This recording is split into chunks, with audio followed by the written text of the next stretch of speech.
Another day, another conversation. Welcome everyone, everywhere here now. We appreciate your listening, and we appreciate the chance to speak about what we're going to talk about openly so that we can share it with you and also share with each other in the process of beginning to more actively engage around a conversation that reflects what's actually happening rather than what we make believe is happening, think is happening, think should be happening, think could be happening, think might be happening, wish was happening, and all that other kind of stuff that is just constructive thought. And obviously that kind of thinking is not always aligned with what's actually happening and creates internal conflict and havoc. I'm with John Perretti again today and David Twinn. I believe this is our second conversation together. Yes. As a group, is that right? And both of them had a history, and David spent some time in prison and learned some things. I think he learned some things before he went, but he didn't put them to use as quickly as he could have. I think he knew some things before that became clear in his experience. And I know John has been a guy that I have known for 20, 25 years now, who is powerful. He likes a good battle. He stands for himself very clearly. He did not go to prison, but I suspect some of the things he's lived with feel like a prison in terms of the mental issues that have dominated his life and my life. I'm not an exception to these things, and I'm not talking about it as though I might be.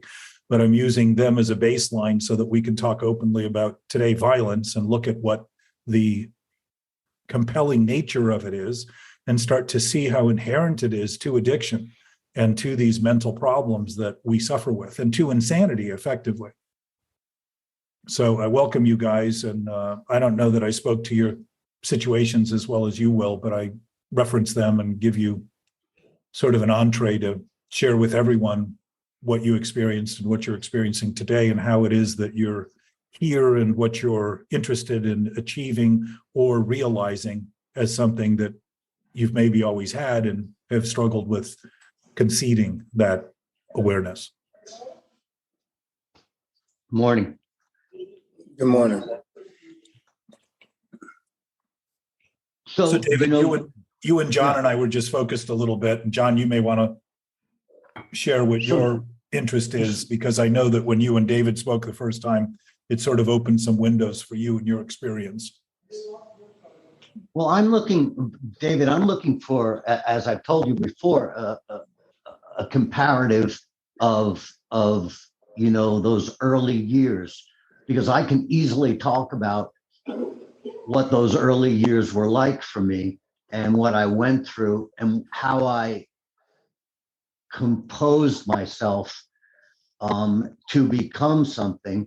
And I'm really, really interested in your earliest, recollections, and then those early prepubescent years and who you were and what your environment was like. And I just, whatever you're comfortable talking about, obviously, but I'm going to be very, very transparent. Me too. I hope you're sitting down. I don't want you to fall and hurt yourself. Yes, sir. Just be unprepared. I've always been able to speak freely about who I am and how I feel to my understanding. But I'm anxious to compare the stories and see where we stand. Well, and so I would imagine, David, some of that understanding that you presumed has been a misunderstanding too. Yes, clearly. Yeah. Well worth noting, because my history tells me that when I lived with ideas I thought were true, I did everything I could to only see those ideas in the world and in the people I was with to confirm what I was doing, when in fact what I was doing was limiting my view only to serve the interest of the thoughts I was having that created more conflict and more seemingly disconnection and more searching for something, while it was what I was doing immediately that was causing the relentless search. I was giving myself a reason. Yeah. Yeah. People say there's no reason. I say, are you kidding? Yeah.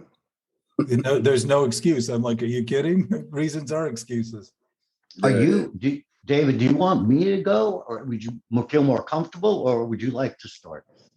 Or do you want to go back and forth? Back and forth seems pretty good.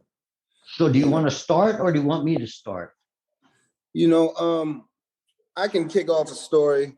One of the things that I've uncovered inside of myself as of recently. And I've dealt with it before just a little bit, but I didn't realize how big it was in my life, and the thing that started some of my thinking is self-doubt, and that self-doubt started at, single digits.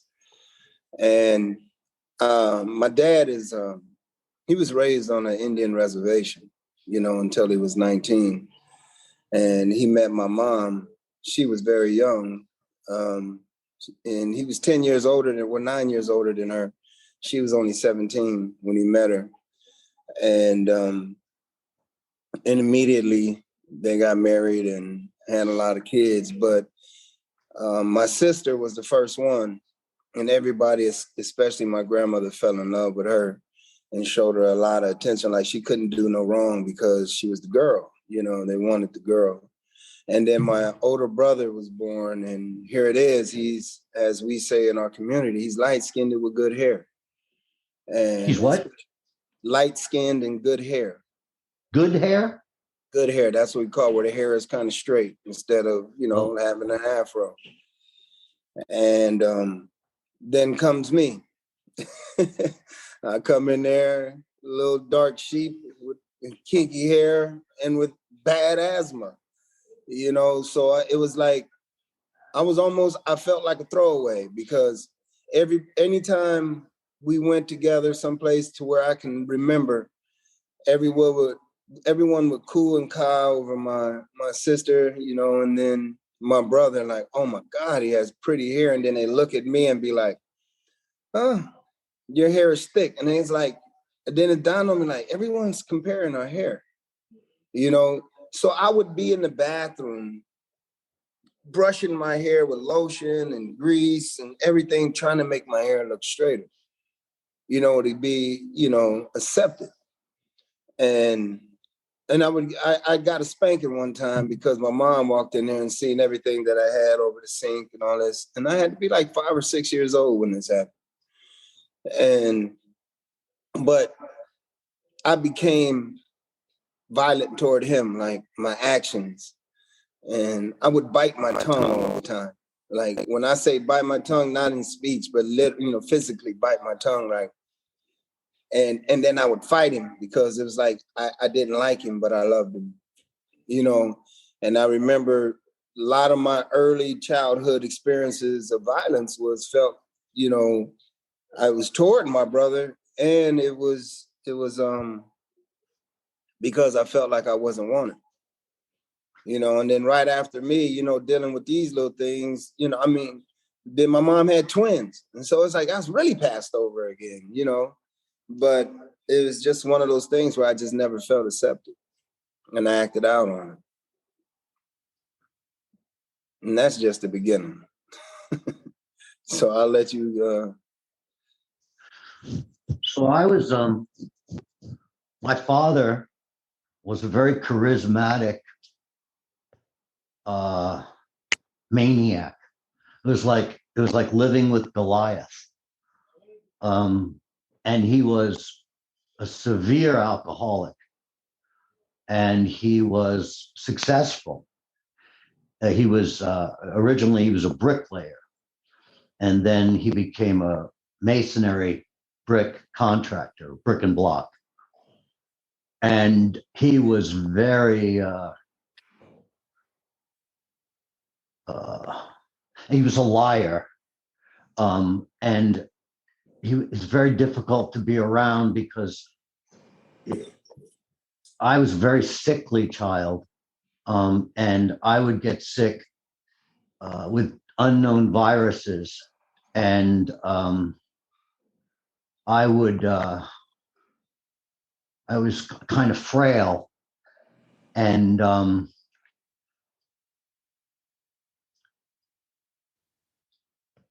I think I got sick more around the holidays.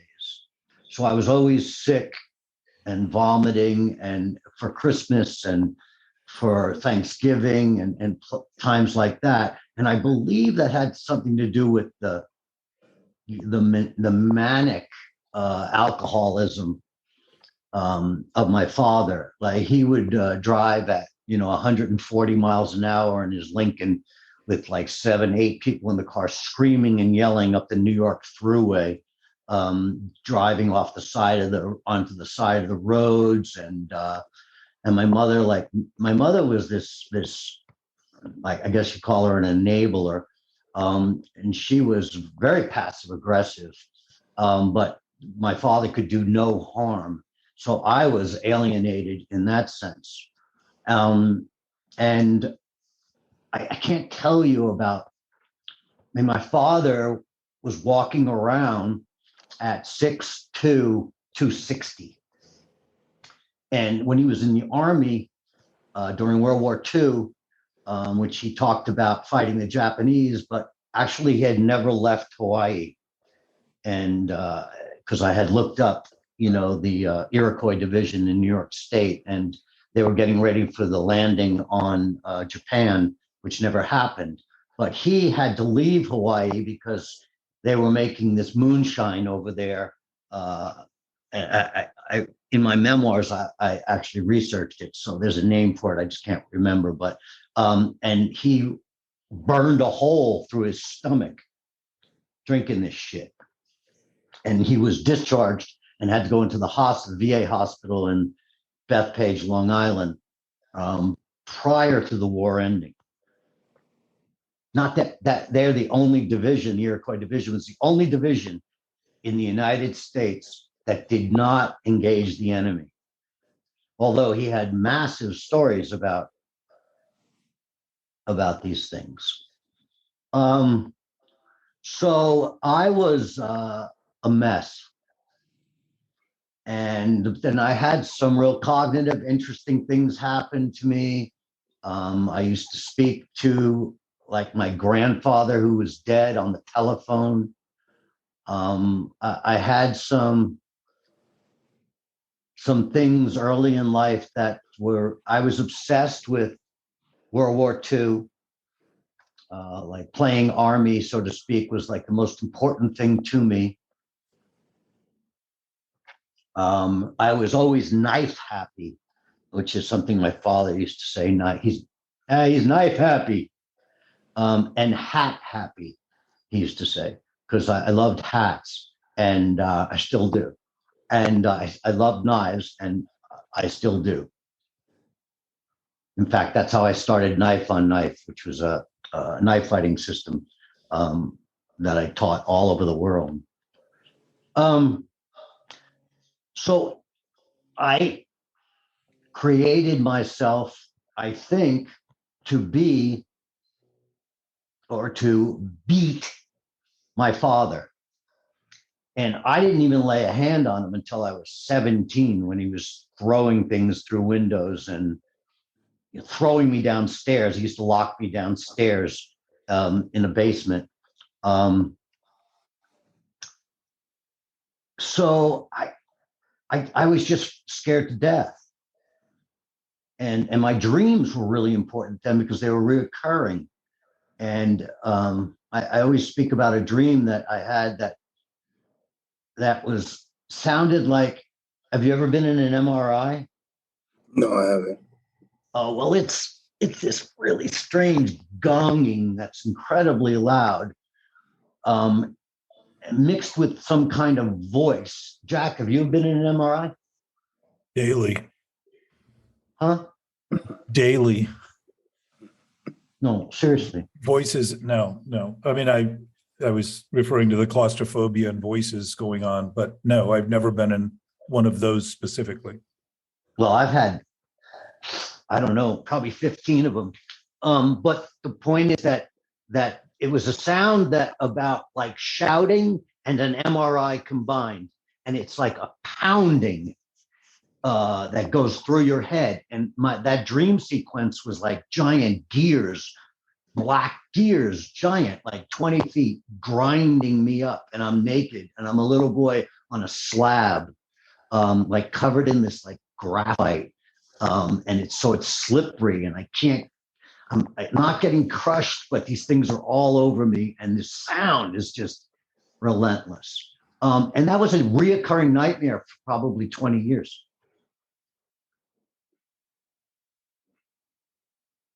So I leave you the stage, David. Yeah. After when I was about 6, my mom decided to leave my dad and just run across country. Her mother was dying and he was cheating on her. And we just jumped on a bus and we went cross country. We went to Ohio. And going out there, being away from my father, I couldn't understand it. And then I didn't understand what was happening. We come from that culture where you don't have to explain nothing to the child. You just listen and stay in your place. But going out there, I felt this void and being trapped, and I'm just setting stage to show you where the powder keg went off. My mom was something in her just allowed her to go ask people for things. Like she left without a plan. So she had no place to stay with 7 children. And in order for her to be able to do these things, we would have to like sit in a room, and it's like sitting in a fucking box all fucking day, just waiting to eat, and having to ask to go to the bathroom. So it was almost like, I was incarcerated as a young child, in solitary confinement for a long time. And to whereas you own a house, you can go home and live in the house that you own, but we're all the way across country, not understanding what's happening. And I was becoming angry, and then we moved to Ohio, and I never had to experience racism. It wasn't, even at that time where it was real high. I lived in Lakeview Terrace. My dad owned a house in Lakeview Terrace at the time, and Where is my that? grandmother was in Benton. Where It's in is Valley. that? California. It's in California. Yeah. Oh, okay. Sorry. Yeah, in California, which was considered a pretty nice area back then, still to this day, but my grandmother lived in Venice, so we were always anchored in Venice, because all my early memories was either in Venice, being at my grandmother's house, running around on 5th and Broadway, or being at home in Lakeview Terrace. But my mom left, and so she just got up and left, and we're in Ohio. And then I started experiencing real racism. Like, I had a friend named Robbie.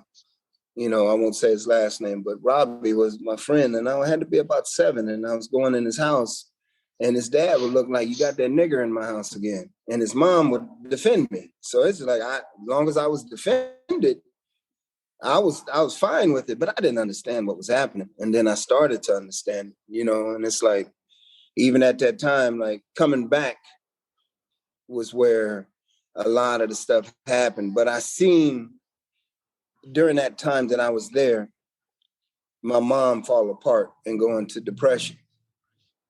And then at a very, very young age, when I'm saying 8 or 9 years old, I started looking after we called them the little ones, because my mom wouldn't get out of bed sometimes. And I started looking after them.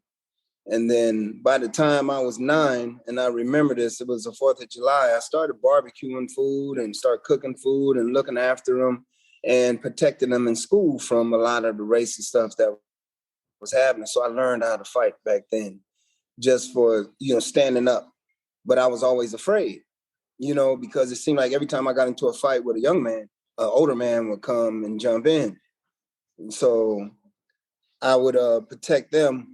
And then my mom's dad was about to pass, and she ran again.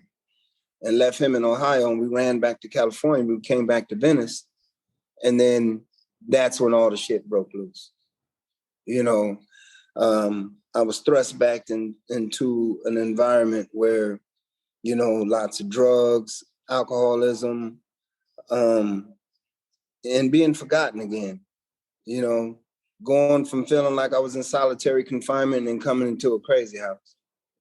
And then she relocated to Watts. And by this time I was speaking, as everyone would say, you talk like you're white, because I used my ERs and I didn't speak with Ebonics or anything back like that back then.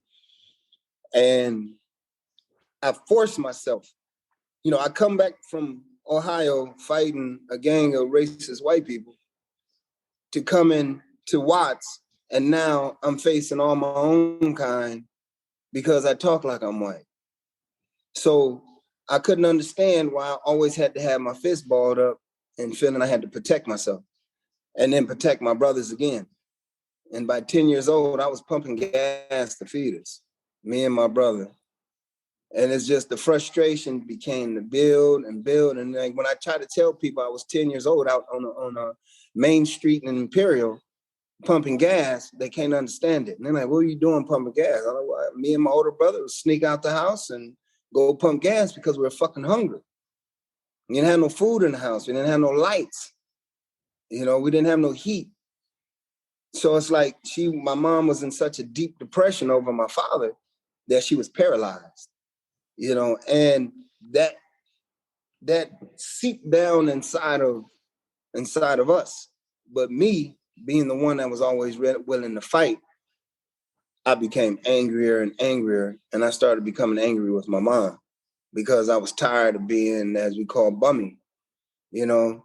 And it's like I'm starting to recognize myself as a young man at a very young age. And it's like I didn't want to be that way, but it's like being a 10 or 11-year-old parent wasn't good, you know. And then my dad was in the street, you know, selling drugs and drinking and partying, that he forgot he had 7 children. Now I'm getting angrier and angrier again.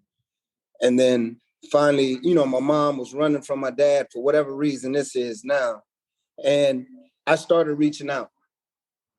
When I got to my grandmother's house, when we finally went to visit them, I get the numbers and I would memorize them. So as soon as my mom would run off again, I knew the pattern. I would call and I said, this is where we're at, you know. So my dad would come and at least see us. You know, and one time my dad came to see us, and I just want to back up just a little bit. I was about 8, and my mom finally let him come to Ohio to see us. And for some odd reason, he's like, sleep in the bed with me. And I'm like, you know, because he seen I was crying when he came, and I pissed on him that night. And I didn't pee in the bed. But for some reason, and he looked at me like, are you okay? And he asked my mom, he pees in the bed? And she's like, no, he doesn't. You know, but fast forwarding back, leaving from Watts, and then going to East LA, now I'm experiencing racism from Mexicans, to where they would see me walking to the store, and I always walk with my head down. And I remember one guy sicked his son on me, but he didn't realize I was battle tested already. So when he sicked the son on me, I beat the shit out of his son. I mean, bad. And he beat me up pretty bad, you know, and I was only in the 6th grade, you know. And it's like I'm fighting grown men. Now I can't walk to school or to the store for my mom, which wanted me to go to the store every day to get her a Coke and a Snicker bar. And I would walk all the way around, take me an hour to walk to some place where it takes 10 minutes. And she asked me, why are you taking so long now? And I said, because they jumped me over here. And I wouldn't complain about it, but I'd be scared because I think something would happen to my family, because I became protective at a young age. And I think that right there is what made me dangerous. So, but I don't know if you want to pick up from there or I can continue on. Yeah, I can roll on racism. So my father's Neapolitan and my mother's German. My father was a fascist. My mother was a National Socialist, as was her mother. So they were Nazis. So I understood from a very early age that a white person, which my father was not, because he's Neapolitan, his skin was, they called him the Black Panther until they found out who the Black Panthers were, and then they stopped calling him the Black Panther. But well, that's true. And but he was black. I mean, he was so dark, it was unbelievable. And he used to sit out in the sun and baby oil himself up to get blacker. And he was a fascist. So it was, I'm going to use this word once, and then I'll just say N, but it was nigger this, nigger that, nigger this, nigger that. And he was, and my mother the same. And they hated chinks, right? But they couldn't tell the difference between a Japanese person, Chinese person, a Vietnamese person, or any Asian, right? They had no idea. They were completely ignorant. So it was like chinky here, here, chinky, walk in front of the car. And they hated Puerto Ricans, Spics, and they've never met a Mexican because we were in New York, right? And they just hated everybody. And this neighborhood, they were born in two houses. Oh no, my mother was born in New Rochelle, but they lived early on in two houses that were next to each other very early on. So they knew each other for a long, long time. And my mother basically was a virgin at 34. She had really terrible teeth, which had to be removed and dentures put in. And she had, was basically, she was a legal secretary. So she's very, very smart and very organized. And he was a carouser, he was out, fucking everybody and hookers and later on and just on and on and on and on and on. But it was the most racist family because when I came home with, friends who were black fighters, they were just horrified. And then I had a Japanese Italian girlfriend and my mother was in menopause and she went out of her fucking mind on this girl. And I was like 18. No, 17. And still in high school. And so it was a maniac place in New York. And I lived very close across the tracks, no pun intended, in Wyandanch. And Wyandanch was about 98% black. So you never went across the tracks. But I went over there all the time to fight, to train in schools. I'd go in and say, hey, I want to fight your best guys. And that's what I did. I went all over New York City and all over Long Island and Pennsylvania and to do that kind of thing. So I grew up in that racist monster. And so I've always had a really hard time with it. And okay, I'll throw it back at you. So something to note here too, John, you're now moving beyond your first 10 years. It sounds like you're now in your teens. I did, because as a writer, someone said that my editor was Einstein because I just could go right through time. But I want to back up again after he's at 6 right now. So. Well, I think the thing to note too, though, is that you both had very formidable experiences that were extremely intense before you were 10 years old. Oh, yeah. And a succession of those experiences that did not seem to get better at all. So as young people, you were shaping ideas that were giving you ideas of survival. How do I survive this? How do I manage this? How do I deal with insanity? How do I deal with this going on in the face of being who I am, what I am at my age? And you went out and got a job, David. That's pretty exceptional. And kids seem to know what to do. They seem to have better sense than the adults very often. And I would say almost always, given our history. Our history has been abusive and passed down. Abuse has been passed down and normalized in a sense that we think it's the only thing we can do.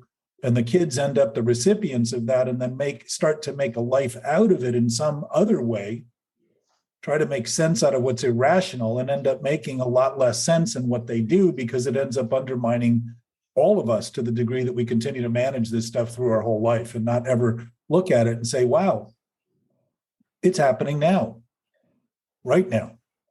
It's still going on. It's still some confusion. And David, when you talked about self-doubt, imagine the clarity you had to have to recognize that you were doubting the self you thought you were. Yes. That those ideas are doubtful. And so self-doubt, in my estimation, is this idea we have about ourselves is doubtful. And we recognize it, we're aware of it, and end up compelling ourselves in directions to try to overcome it rather than really reckon with it and say, this is a sick situation I'm in. And I think, John, your experiences in the holidays emulates that. The holidays are this time when families are supposed to get together and be joyous and happy and sharing all the abundance. And I don't know most people ever really experience that. Many of the people I know do not look forward to the holidays. They do not look forward to getting together with family and all that kind of stuff. They can say they do, but often come out of it with the same kind of caustic interreactiveness that has been brewing in them and family members for a long time.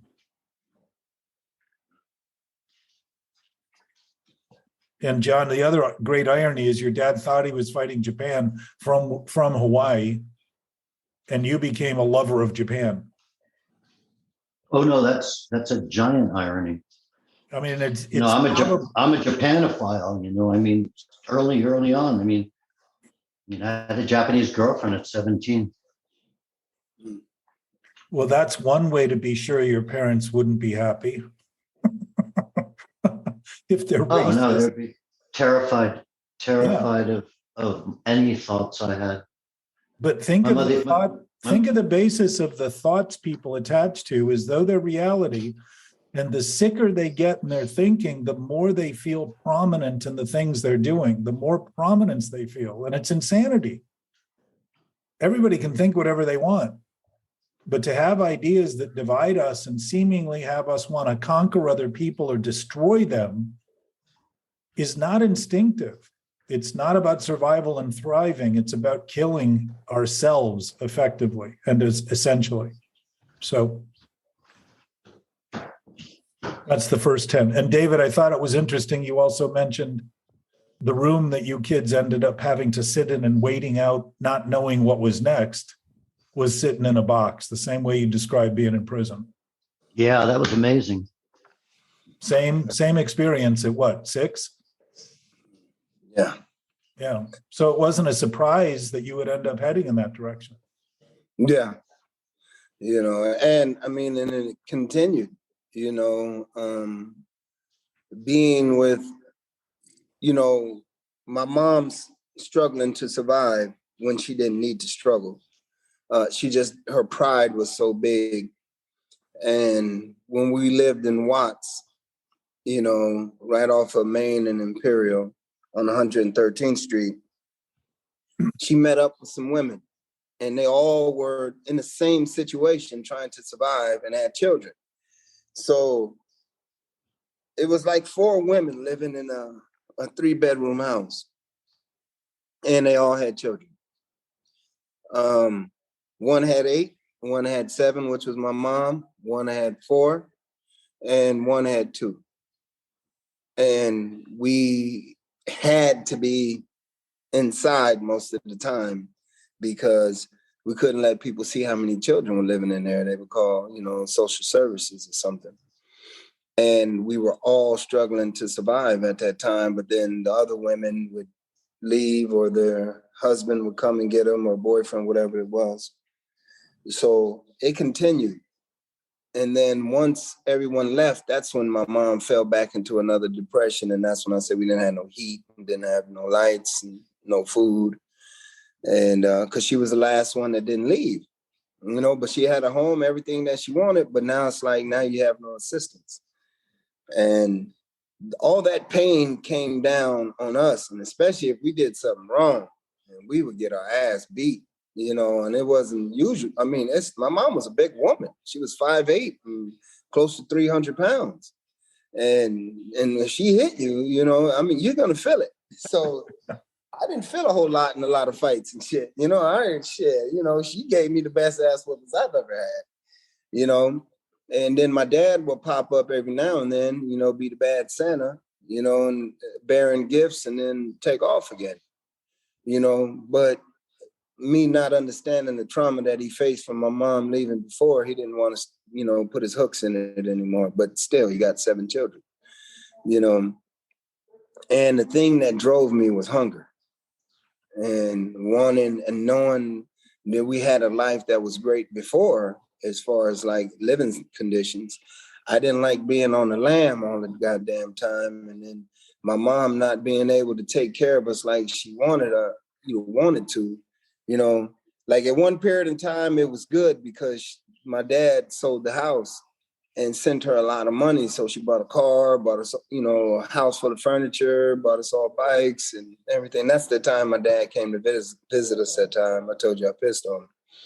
And it was like, okay, it's getting back the way it needs to be. And then everything just disappeared again. And then we just got up and ran again.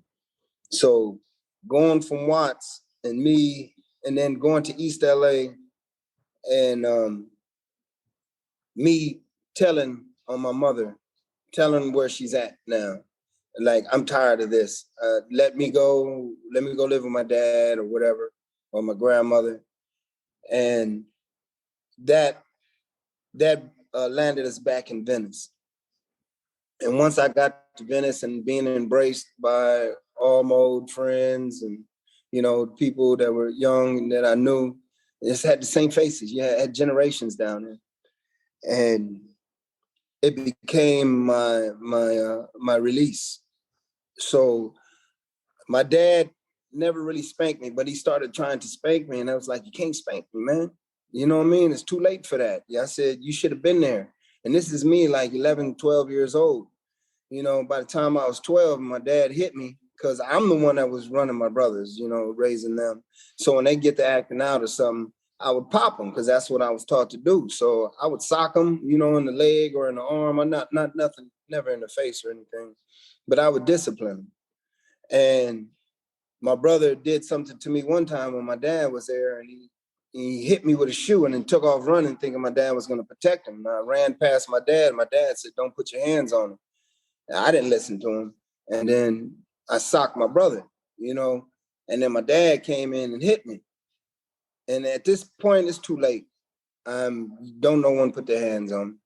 So I turned around and I hit my dad, and my dad, he was practicing, karate and stuff like that. And so when I went to fight my dad whooped my ass, real quick, come on, he's a big ass man, and grown, and he knows how to use his hands, but I'm just swinging. But as I'm swinging, he's just blocking everything and then slapping me, and I just took off running out of the house. And I remember that run. I was on between 6 and 7 on Brooks, Jack. And I ran to 5th and Broadway to my grandmother's house. And the hate that was brewing inside of me, it was like a siren on my head. And when I got to my grandmother's house, that's when I let out that cry. And she was like, "What happened?" To the point, it's making me emotional right now. To where it was like, my dad put his fucking hands on me. I'm gonna kill him. And I always kept that fire inside of me. I never blew that fire out. Nobody's gonna put their mother. And my mom tried to hit me and I grabbed her. I said, "Don't you ever put your fucking hands on me again." I'm too old for this. I raised your. That sound in your head sounds a lot like what you describe in the MRI. Just the cacophony of voices and noise and the sort of persistent sort of presence. Yeah. So David, you can see clearly the anger and the sadness combined. Yeah. I mean, to be driven to that point with somebody that you clearly loved and wanted to have a relationship with and wanted to have a connection to that was peaceful and productive, and yet your life was being jeopardized. You said your dad is a heavy drinker? Yes. So I'm going to suggest a thought. How do you know you wet the bed and he didn't? Yeah. Wow. You know what's funny about that? A story happened like that. I knew it was me because I did it again. And I blame my brother. And I told him about 2 years ago, and he said, you know, I dealt with that pain for so motherfucking long, wondering why I pissed in the bed. And I realized that every time I got into a stressful situation, that's what I would do. Yeah. You know, in my dreams. And it was just like, I'd be nervous in my dreams and I'd be using the bathroom. And then when I'd catch myself in the middle, like, damn, I wet the bed, you know? And this, I've never really said this too publicly. You know, now I'm doing it where everybody can hear it. But he said, be transparent.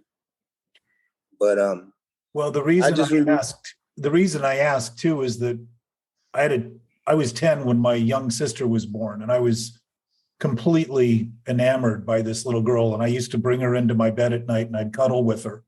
And it was about the time I started drinking. And I woke up and said, she wet the bed. And she looked at me and said, she's 4. She said, yeah. How if I wet the bed, are you wet and I'm dry? Wow. So the point is that there's so many interpretations of what happens, and I'm not suggesting yours is wrong, but there's possibilities that go beyond the stories we remember, because the desperation that's creating the model that we're using is coming out of fear. It's coming out of desperation. It's coming out of not knowing what to do, and we're trying to make sense of something that's literally insane. Yeah. Insane, both in our own heads and the heads of the people we're dealing with. Yeah. You know, there's actually something like right after I had that fight with, you know, my dad, I moved in with my aunt in Lawndale. And I went to a school out there. Now I'm living in a strict, you know, like my aunt, she's Indian. You know, her name is Morningstar. And so her husband and her children, her husband was white. His name was Garth. And her kids were all grown, but they're half white and half Indian. So now I'm having another culture shock, trying to fit in, you know.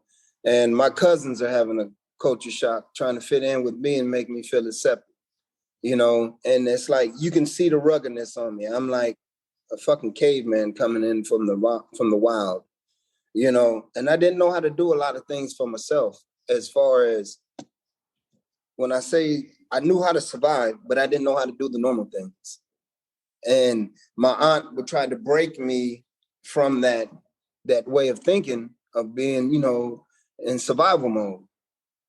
And it's like the food would be in there and I would just go eat and just constantly eat. She said, look, you don't have to eat like that all day long. But to me, the food was going to disappear and I needed to get as much as I possibly could, you know. And then going to school and dealing with, now I'm like, I'm back in Ohio again, but now there's Samoans and whites. And I get into it over my brother. My brother came with me, and now I got grown ass men again waiting for me outside the school, you know. And it's just like, damn, it keeps reoccurring, you know. And so I left there and came back to Venice. And once I came back to Venice, I that's when I started gangbanging. You know, I wasn't gangbanging, I was being a gang member then. I started gangbanging later in my years, but, you know, belonging to something and being in a hood, it'd be about 15 to 20 of us little youngsters around the same age. And we would walk around Venice terrorizing shit, you know. And that's where I was trying to find this picture on I wanted you to get a view of what that face looked like at that time, because they used to mix 7th graders and 9th graders. I went to a school called Jane Addams in Lawndale, and I was getting into fights with the 9th graders because they would try to punk me, and I didn't bow down. So I had a picture that my aunt took of me after a fight with a busted lip. And sometimes I sit there and I stare at this picture because I want people to see the eyes Like, I don't know if you can, let me see. Pull back a little bit.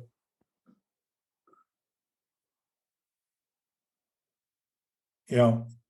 And you see my busted lip? That's the face of what was going through all this at that time. And as you can see, I just didn't have too much of an expression no more. You know, and that's how I walked around. And everybody would know that I already had this chip on my shoulder that was so big. And it's like, and as you could see in those eyes at that time, I was just ready to go at any given moment, you know. And once I came back to Venice and I started gangbanging, I became numb. You know, I was drinking and smoking weed at 13 years old, you know, and not knowing what I was doing. But I know once I started feeling good about it, it's just like, you know, and I had an aunt that was bedridden at that time, and I would take care of her now. And so she was smoking weed, but her arthritis was so bad that she couldn't roll it. So I would roll her joints for her. And then finally she told me, she said, you know, you don't have to steal it. I'm like, what do you mean? She's like, I know you steal some of my weed. She said, smoke it with me. I'd rather you sit in here and smoke it than go out on the street and smoke it. That was the worst fucking decision because it gave me a sense of it's okay, you know. And then, you know, weed and pills was the drug of, you know, on the streets being sold a lot, and then crack hit. And then once crack hit, my dad was a major crack dealer, and, you know, he knew how to cook it. And when you had a lot of people that wanted to do it, they didn't have college educations, and my dad did. And he knew a little bit of chemistry, so he knew how to cook. And that's what made him big, you know, so he can turn it from a powder form to a rock form. And that's when he had his man-to-man talk with me. And this is just what made me deadly. It was, as he was having that father-son talk with me, he was showing me how to cook crack. Telling me, you know, not to fuck girls without a condom, you know, and teaching me the game. He said, because I see where you're headed. I see where your head is at. And I'd rather teach you how to survive than let you sit out here and then continue to self-destruct the way that you are, and you end up getting killed on these streets. And that's how I got a key to what the street life was about, you know, from my own father. You know, showed me how to load an M1 carbine, showed me what a dual action or a single action pistol was about, you know, told me about women, told me about whores. He told me about everything, you know, and he was brutally honest about it. My dad was a gangster in the street, you know, and I inherited that, you know, and then, you know, my dad was known as Indian Dave, you know, and so no one, and his trigger words was being called a punk, you know. I seen him point a gun at someone's head for calling him a punk. And you know, and it was like, I begged him not to shoot him. You know, I was out there with my boys. We were about 13, 14 years old, and someone like, oh, you a punk.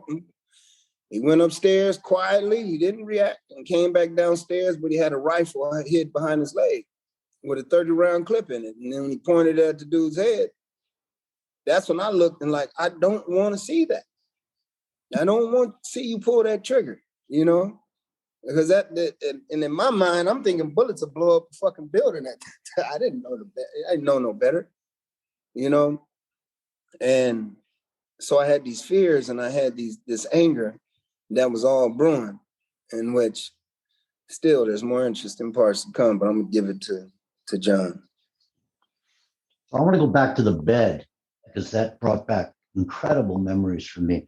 So I used to, at like 7 and 8, I used to beat my pillow up after dealing with my father. I would just beat it for maybe like 20, 30 minutes at night before I went to sleep.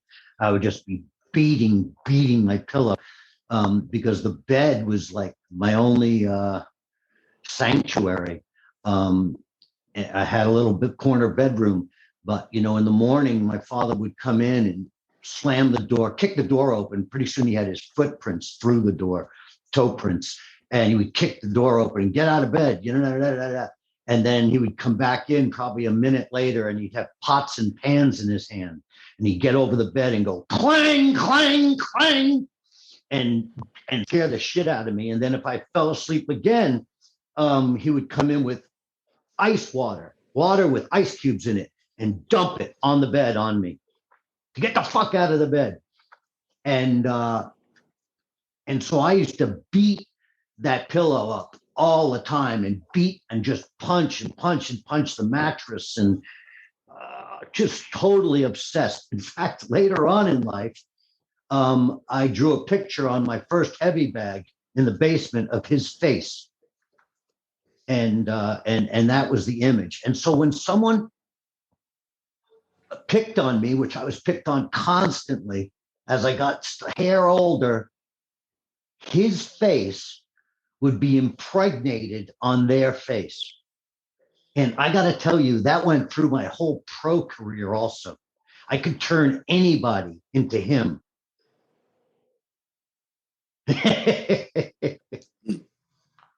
It's fucked up. But it's true. And it was like a Warholian print. It was beat. There it was, right on your face. And I talk about, we'll go into it later, but what I want to say is that the sheer fear converting to anger was so early. And I was abused by an uncle who was my father's favorite person. He was his best friend, my Uncle Vito. And I think that went on for years. And I'm fucking angry. Man, I just this angry kid. But really good kid, because I was so scared to be bad. So I was afraid to do bad things because I would get, thrown down the stairs and kicked and punched and, slapped around and, by a giant man, and just, he was venomous. He was a monster. I called him a monster on martinis. He turned from this charismatic man, generous, charismatic man, into a monster on martinis. And, I had two martinis once. I never had them before. I had them with my ex-wife, and I was in this really nice bar in Kyoto. And within probably an hour, she said that I was asking her for a divorce. That's how far it took me. That drug took me just out there. So I don't know how vodka, whatever, for whatever reason, did it for him. He used to drink Smirnoff vodka, which was like cheap shit. But obviously I had whatever it was, Grey Goose or some shit. And I don't know anything about mixed drinks, and I never drank them. So that was like stunning what that did to me. Stunning. And I was at the time, just so deeply in love with my wife. I can't even tell you how that happened. Well, it would be sensible not to even try, because insanity, as you try to describe it, is insane to try to describe. There's no rational sense that you could use to really describe that state of mind without being insane trying to do it. It just has no basis. It's out of control because there's no control in it. It's a complete loose cannon attempting to secure something that is born out of fear and insecurity and doubt, as you said, David. Self-doubt, self-uncertainty, uncertainty. Who am I? Why am I here? What am I doing? All on the basis of people's thoughts and the infliction of their righteousness on your experience at a point when you're so impressionable, you cannot make sense out of it. And it makes no sense to try, even today. Even as an adult, the things, my experiences that we've done have basically buried the ideas that we're still struggling with in the present, that we haven't come to terms with, that cause the numbness and the denial. The denial is a function of numbness, trying to pretend we've got it better because we're managing it, when in fact those same internal dialogues are ruminating in our experience, whether we think we're listening to them or not. It creates the self-doubt and the uncertainty and the anger and the hostility and the fret that goes with that kind of thinking, and it's present. So our mission in talking about it, I think we talked about this, John. I read L. Ron Hubbard's book, Dianetics, many, many years ago, before I got sober. And he basically just had people repeat their stories over and over and over again. And as people repeated their stories, they had a sense of freedom simply because they began to realize that it's a story. And they were bringing it into their present experience rather than thinking it needed to be kept in their brain somewhere because of the shame and the guilt for having had the experience. And keeping it quiet and not telling people and acting better, like you're describing, John, acting better than we actually are, trying desperately to avoid the damnation that we're getting from someone else. And now we've recreated it in our own experience, and it's circulating in our own head over and over and over again. The fight is going on now internally rather than externally. And I've always been obsessed with perfection. So as a perfectionist, the amount of weight, and as a perfectionist, as a young boy, the amount of weight on me was overwhelming and self-inflicted. And I had to shine like all my father's shoes every weekend in this little room. It was called the mud room, and it was right off the garage. And I had to learn how to do it with wash, and then clean them, and then this, and then do this to them, and then do that. It was like an 8-step process per shoe. Take all the shoelaces out of them, put them back in, and this and that, and then rewash them, and then rebuff them, and then polish them, and then spit shine them, and then And so I got so fucking good at shining shoes. By the way, I still have my father's shoe shine box. It's over 100 years old. I got so good at shining shoes, I'd go out and shine people's shoes to make money. But I got so good at it, I got better than him at it. And then he used to say that's not the way I taught you. So I used to call it flip-flopping reality. So even though I got better at something than him, he said it was wrong, and I never taught you to do it that way. That's what it's like living with a crazy person. Well, and we become crazy thinking about them in those ways as though they're inflicting something on us that we have no involvement in. And it seems like that when you're young because you don't know what else to do. But as you get older, it isn't that way. And we continue to manage those same basic ideas that are untrue, that are insane. And we become the insane person, identifying the insane person as the cause, forgetting that we're actually doing the same thing. When what David mentioned about acceptance earlier, something that's perfect is simply what it is. If something's allowed to be what it is and it's compared to itself, it's perfect, right? It's only the thoughts we have about something not being what we think it should be, or at a level we think it should be, or in a condition that we think it should be, that creates the sense of imperfection. Because if everything is allowed to be what it is what it is. There is no argument there. There is no. But we make a judgment about it. Exactly. We determine, and with judgments, it's not the judgment that's the problem, which a lot of people confuse. They say, I don't judge things. I don't judge things anymore. And I say, well, that's a judgment. To say that is a judgment. How can you say you're not judging things while you're judging things? Isn't that a bit ironic that we would actually do the thing we claim not to be doing in an open conversation and not even notice it?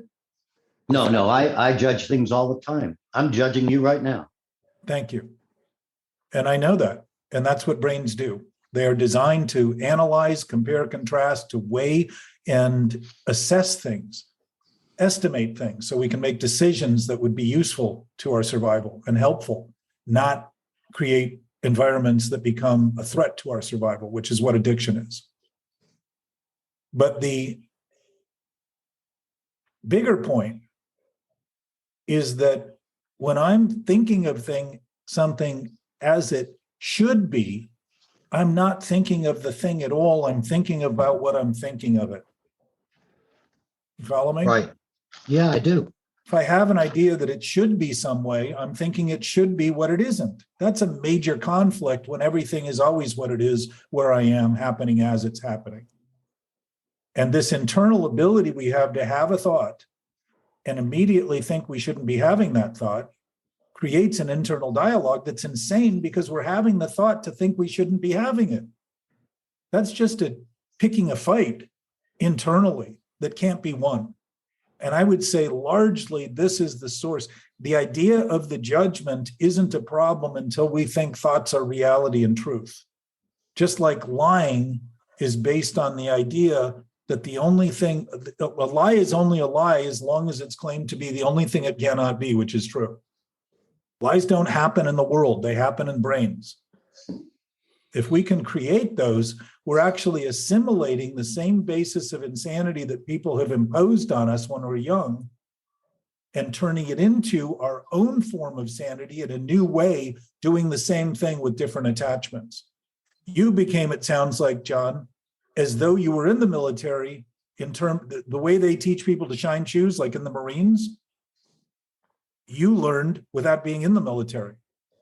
Your dad thought he was fighting a war when he was in the military and never went to war.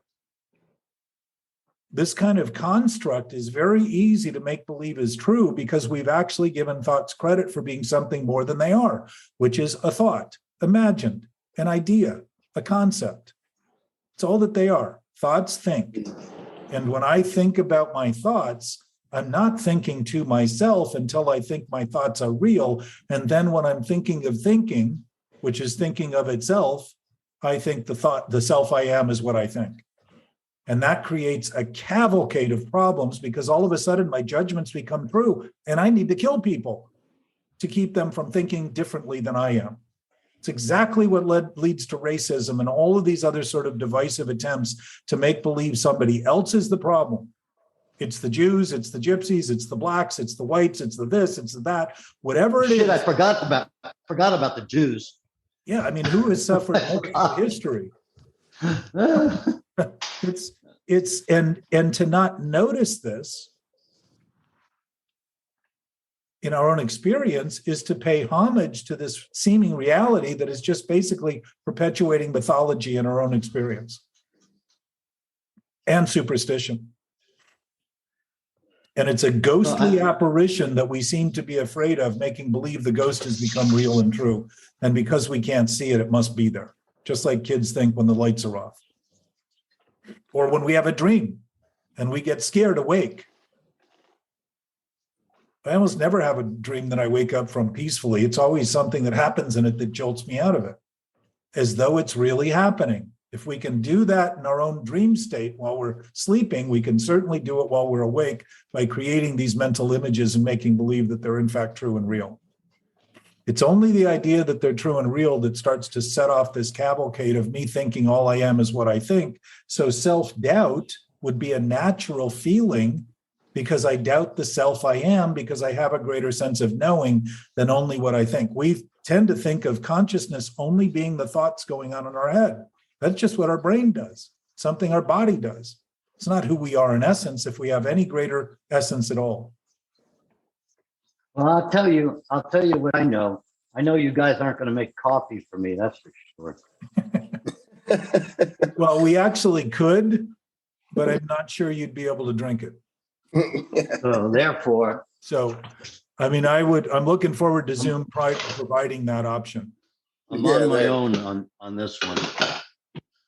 And I would suggest. Bathroom. I'll be right back. All right, I'm going to hold the recording for a minute. Okay, just got to get David. All right, we're back from our bathroom break. Okay, David, tag, you're it. I thought it was on you, but okay. It was? I'm sorry. I had 16 concussions. Maybe I'm wrong. Jack, you're the moderator. Who is it on? All of us. Yeah. No, seriously. Well, we can go in any direction. I don't really have a plan. I'm just a witness. Well, you were 8. I was pointing to a couple of things that you both talked about that I would say is representative of an awareness that exceeds the experience you were having. You know, like David's self-doubt, when we think who we are is only what we think, and we really believe our thoughts are true and real, we all of a sudden become this self born of thought. So self-doubt is a natural consequence of that, and uncertainty. It's not coming from our parents and all that stuff. It's coming from a decision that what we're thinking is true and real. And historically, humans have done this so long, it feels normal. So we normalize insanity effectively in making believe that all we are is what we think, meaning we have no greater awareness. And I would suggest, if that were true, we would not think what we did wrong in our thinking was ever wrong. We would be happy with it and fulfilled by it. And we would feel that wherever we went with it, no matter how damning the results, was success and progress rather than failure. Well, you know, I just want to chime in on what David said before, though. You know, I was so insecure, that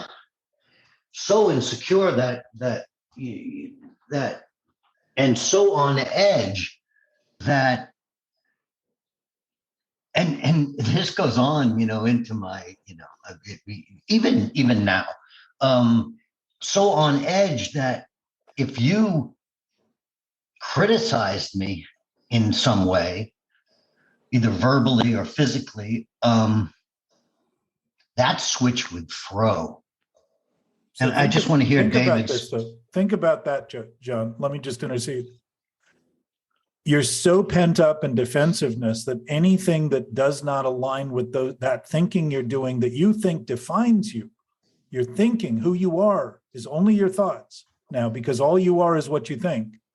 And you're so defensive naturally that anything that anyone says that does not align with that is offensive. And I would say today we're seeing that in society like we've never seen it before. It's public. People are getting medication for simply being anxious over what other people think at ever increasing levels. Maybe justified, I don't know. It doesn't seem to be working for us to be getting sicker as a society.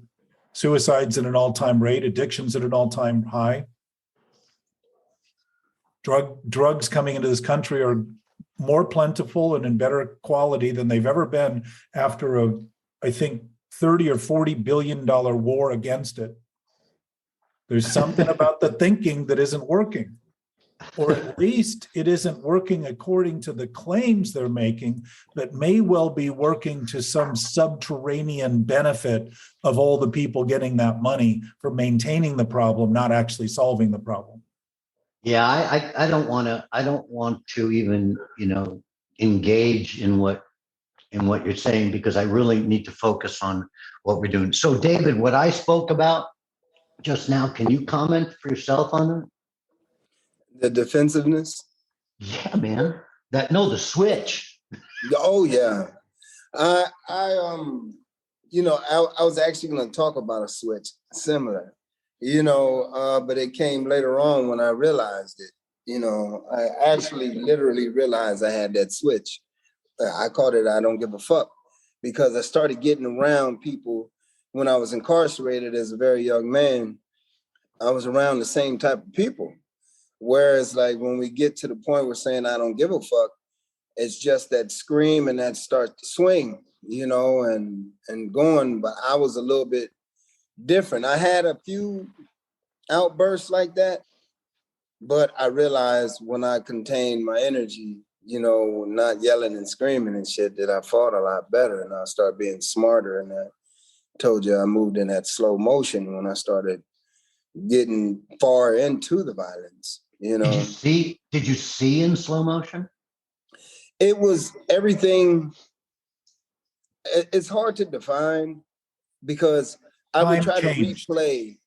Excuse me. Time changed. Yeah, it did. Yeah. You know. But I saw in slow motion. That's why I'm Yeah. asking him. Yeah, and it's like everything around me would be moving, even myself, to where I knew exactly what I was doing, and like this person couldn't move, and I'd just be on them, you know. And I'm just watching the expression as I'm swinging and connecting, you know. And the strangest part of these whole experiences is when I finally got hit back, and it was just like it put me in real time, you know. But Do you think that comment that it puts you in real time suggested you were not? I think I just put myself in a state of mind, you know. Yes, but you're defining something you felt was distinct from reality. Yeah. Even in your story, you're sort of saying your experience was distinct from real time, and you were snapped back into it by somebody doing what you were doing, like you were living in that world you created that was so complete that you didn't think you were in the world that was actually happening until somebody hit you. Yeah, it's like silence. I used to call it violence was silent. You know, when it was happening, it wasn't a whole lot of noise going around. I would just block it out. And then when I said I got hit and came back to real time, it's like I could hear everything, and everything kind of sped up a little bit. Right. Absolutely. I absolutely understand that perfectly. Now, I mean, would you say both of you that is fear, like a clear awareness of fear where things tend to slow down and you have a sense of clarity about what you're doing, but this is no, really manufactured? no, I would not. I mean, I'll tell you what fear looks like to me. Before every professional fight, I threw up. And until I heard that bell, I was fearful. For me, it's if I thought about a fight and just said, okay, let's have a fight or whatever, I would be fearful, you know. So I asked if it was fear, and you're saying no, and yet you're saying it's fear. I said no. Yeah, I know, but you then said it's fear. You were saying. Well, maybe I misunderstood your question. Let's run it again. The point is that fear, when we're in fear, time changes dramatically. Yeah. There's a sense I know of why I said no. There's a sense of knowing that happens. Yeah, no, time hadn't changed yet. But that's why I said no. Because you were thinking about what was going to happen rather than having what was happening. Once you're in the ring, it changes because now you're facing what you were afraid of. That's a very different experience. Yes. So the immediacy of fear is a present state of awareness. And it's clarifying because, again, it's present. And there is no time in the present, as far as I can tell, because it's always new, it's never old. So there's no room for a continuum of past and future. It's constantly present. We seem to be moving in the direction of the future, but wherever that future is, it's always present, just like the past is always present. And so in the stories we're telling, typically, the stories have been recrafted in our own memories to help serve the things we're doing today, to give us the impression that what we're doing still makes sense out of something that happened that made absolutely no sense. Yeah. So I'm just posing that to notice that you're stepping into a world of fear because you're actually facing your own potential demise. You don't know that I've known some great fighters. I grew up with kids who were great fighters, trained professional fighters. And one of them once said to me, who was one of the toughest, he said, I never get into a fight when I can avoid it. You just never know what somebody is going to do. You cannot predict the outcome. Can I say something? Because that's very important, what you just said. So I never started fights, but I definitely showed vulnerability, which suckered people into starting fights with me. Well, so I was talking, hang on, this is your point. And I was talking to Rolfer guy, this heavy duty massage guy yesterday, and he started talking to me about his while he was working on me, started talking to me about his karate experience, his taekwondo experience, and that he was this and that, and he was doing taekwondo, so his shins are all beat up and stuff like that. Meanwhile, he's running his hands across my shins that have like misplaced bones, human teeth marks on them. He's talking and talking, huh? It's like a caveman. No, he's talking to me, right? So you're gonna love this, David. So I was like, the session is 2 hours and he's working on me, and he said, if you were doing this to me, I would be screaming right now. I said, no, that feels really good. My pain threshold's super high. I'm at a 10 dealing with pain in my joints every minute of my life now. So that feels really good. You just dig a hole, do what you want. And he's like, I've never seen anything like this. And he's 70. I've never seen anything like this in my whole experience in 40 years of Rolfing. I said, listen, I'm telling you, it feels really good. I don't know what to tell you anymore about that. So he's talking about his fucking taekwondo thing, and I'm just letting him go. Right. So we finished the thing, and I have to I don't know what it's called, but you have to send money over the phone. I don't know what it's called. Venmo. Yeah. So I had to do that. So I'm looking at the phone. So what I do is I push photos and I scroll through the photos. I said, hang on, I got to show you something.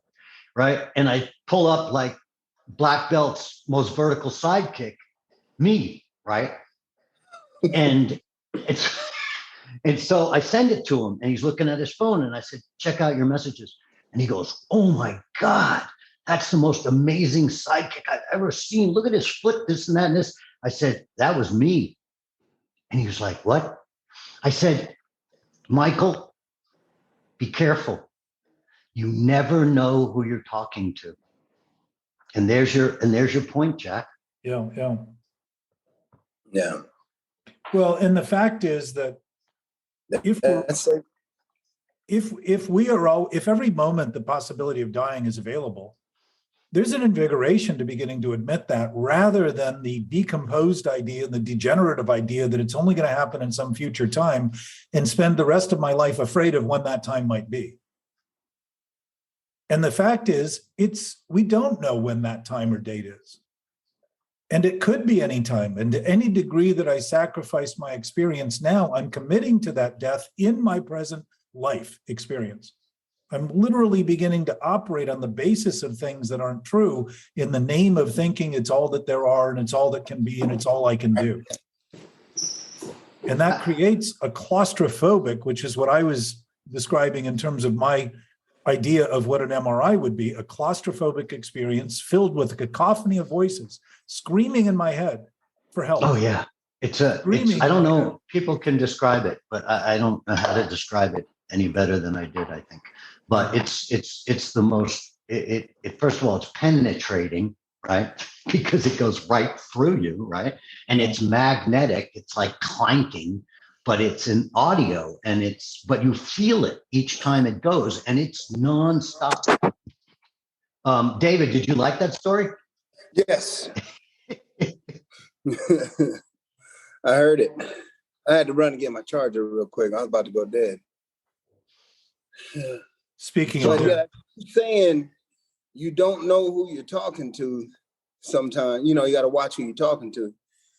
I had more than one occasion when someone told me about myself and didn't know he was talking to me. Oh, that's a great story. Good. Tell me that. It's just, at this point in time, I already created a name for myself, especially in juvenile hall, YA. And YA was kind of a downtime for me, and in prison. So tell people what that is, David. So for those who don't know, California Youth Authority.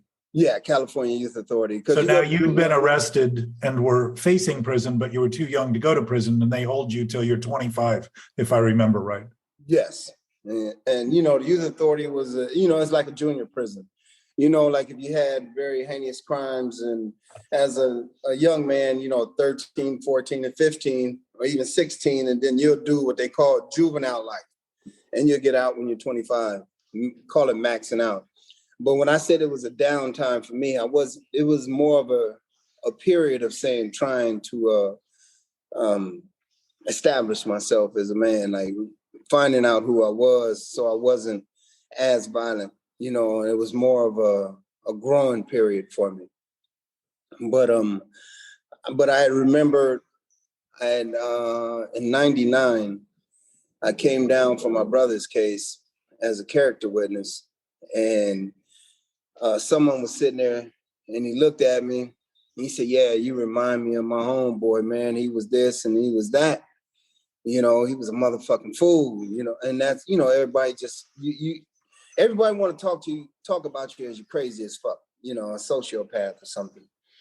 And then when he got through talking, I just pulled my glasses off. I said, "It's me." And you should have seen the look in his eyes. It was like a little bit terror, but happiness that I wasn't on that same page, because at a point in time, I was like gang banged out. You know, it's like I'd see an enemy and I'm going berserk. You know, as soon as you say where you're from, and it's just like I'm beating your ass quick.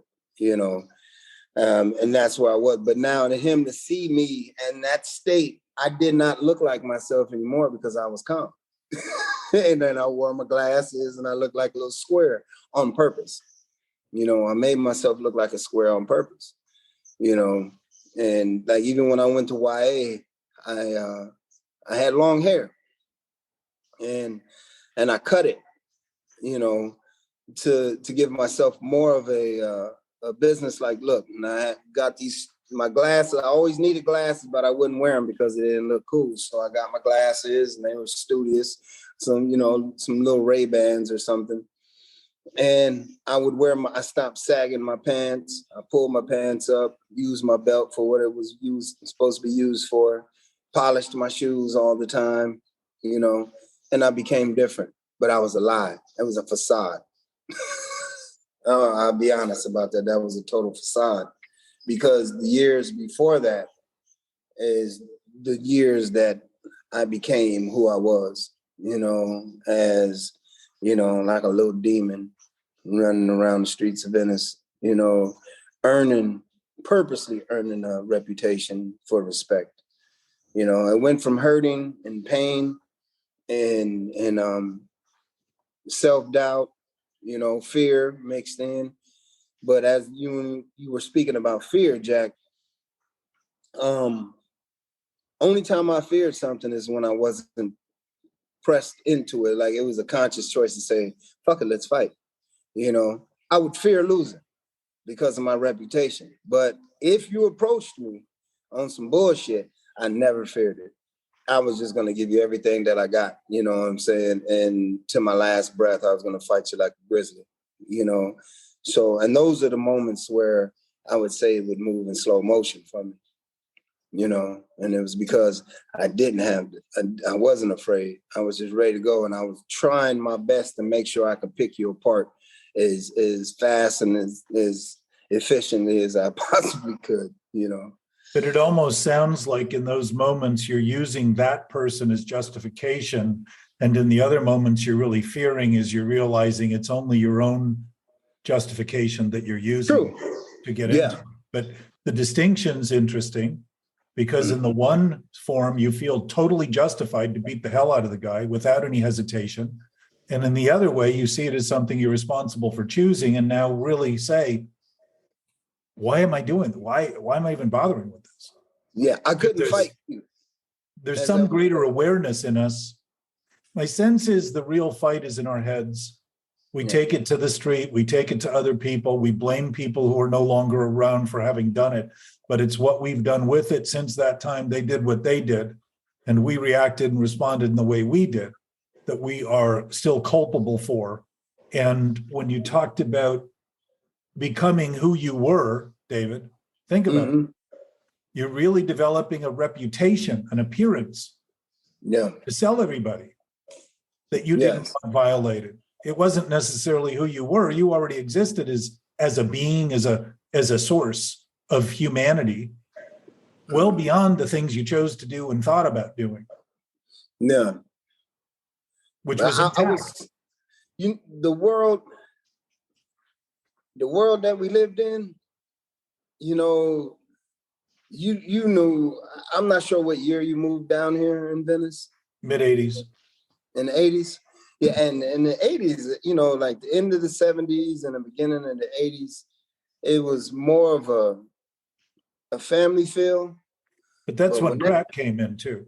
Yes, and then you took the words right out of my mouth. Yeah. You know, but as soon as that crack hit and that era of gangbanging hit, that era of police, the crash units and all that, it went fucking crazy. So you had to be a monster to survive, you know, and my mom tried to move me out of here and move me up to Fresno, and because my mom actually turned around, came out of her depression, went to school, you know, became a nurse and started giving us the life that we wanted. But that time it was too late for me. It was too late. I belonged to the street. I belonged to my thoughts, you know, of what I thought I needed to be at that time. And it was vicious, you know, and when she tried to move me out, the first time I went to camp, she moved and I paroled, probation at that time, to Fresno. And she wouldn't put no money in my hand. She knew exactly what was going to happen. So I went and I hustled. And when I got that money, I ran away from home. You know, I'm like, I was 16 years old and I'm going to the hood. That's what I know. That's why I feel comfortable. You can't bring me into another situation. You're not going to run away from your problems. No more with me. I'm going back to my fucking problem. I'm not running from it. I love my problem because I created that bed and I felt good in that chaos. It was controlled chaos for me, you know, and I loved it, you know, and I lived it, you know, and like I said, my dad taught me how to sell drugs. You know, he taught me how to cook it and everything. And once I just didn't know the dangers of it. And that's when I told you I had that near-death experience. You know, we were out there and then I swallowed the dope trying, you know, it's like, I didn't want my mom and them to know I was selling dope, but my dad knew. And I tried to hide that from her and I hid it from my aunt. And I'm thinking that I'm going to get away from this here. And by that time, I don't know. I don't know what that did to me at that time. Because up until then, it was just like going to junior high and then finally meeting someone that you know, kind of overpowered me, like beat me up a little bit, you know, and dealing with dudes or let's say older homies and stuff. You know, they see, oh, you trying to be hard, and walk by and somebody punch you in the stomach and shit. And it's just like knock all the life out of you, you know, where you just can't breathe anymore. And I was just like, I can't wait to get big. That's all I was thinking in my mind. I can't wait to get big. And at that time, and then when I went to camp and I came home and I cracked 6 feet and I grew from 5'7" to 6'4" in a 17-month period. So I got my wish. I'm pretty good at manifesting shit. So, and after that, I was beating shit out of everything. Now I was a raging bull. You know, I was lifting weights. I was playing football. My dad, one of the things he would teach me how to do was block and throw a punch.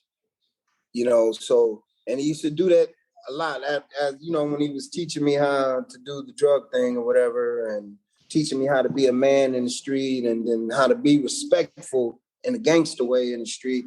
He was teaching me how to fight. He was teaching me how to load guns just in case it went that far. And the repetitiveness to where now it's like I get into a fight and I'm just doing some shit and everybody thinks I'm just, you know, this fighting God, you know, because I can block a punch and then hit you. And that right there is what set the stage, you know. That's what you're saying is very, very, very interesting. So you talk about junior high school. So I was terrible athlete, terrible. Like I couldn't run. I still can't run. I have incredible turnout in my right foot, so I'm not pigeon-toed enough to run. And so, I had to learn to stand and fight. But I was such a terrible athlete that I think it was my science teacher in 7th grade. He said, and he was the track and field athlete. He said I was the worst athlete he had ever coached. So within 2 years after that, I already had won 4 or 5, Taekwondo and Mudokan championships. When I found martial arts, I just blossomed. I started beating everybody at their own game. I read everything. I'm a voracious reader to this day. And I just immersed myself in fighting, from boxing to thising to thating to thising. I mean, and that's why I started mixed martial arts. That's why I coined mixed martial arts, believe it or not. And so obsession and perfection. I mean, think about it. I'm a little guy. As a kickboxer, I was 139 without dieting at 5'11". So I was longer, leaner. I could hit you without you hitting me. Picture Thomas Hearns 2 inches shorter, right?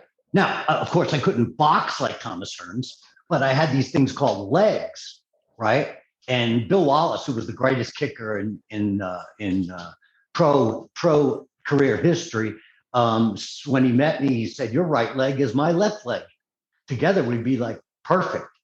But Bill Wallace knew nothing about anything else, and just engrossed himself in that. And I moved on, put my legs in my pocket, then put my hands in my pocket, became a grappler, and created 2 world-class sports about violence. Mhm. So I was there too. Yeah. We learned a lot from Black Belt Theater. Watching those, you think I'm joking, but I'm not.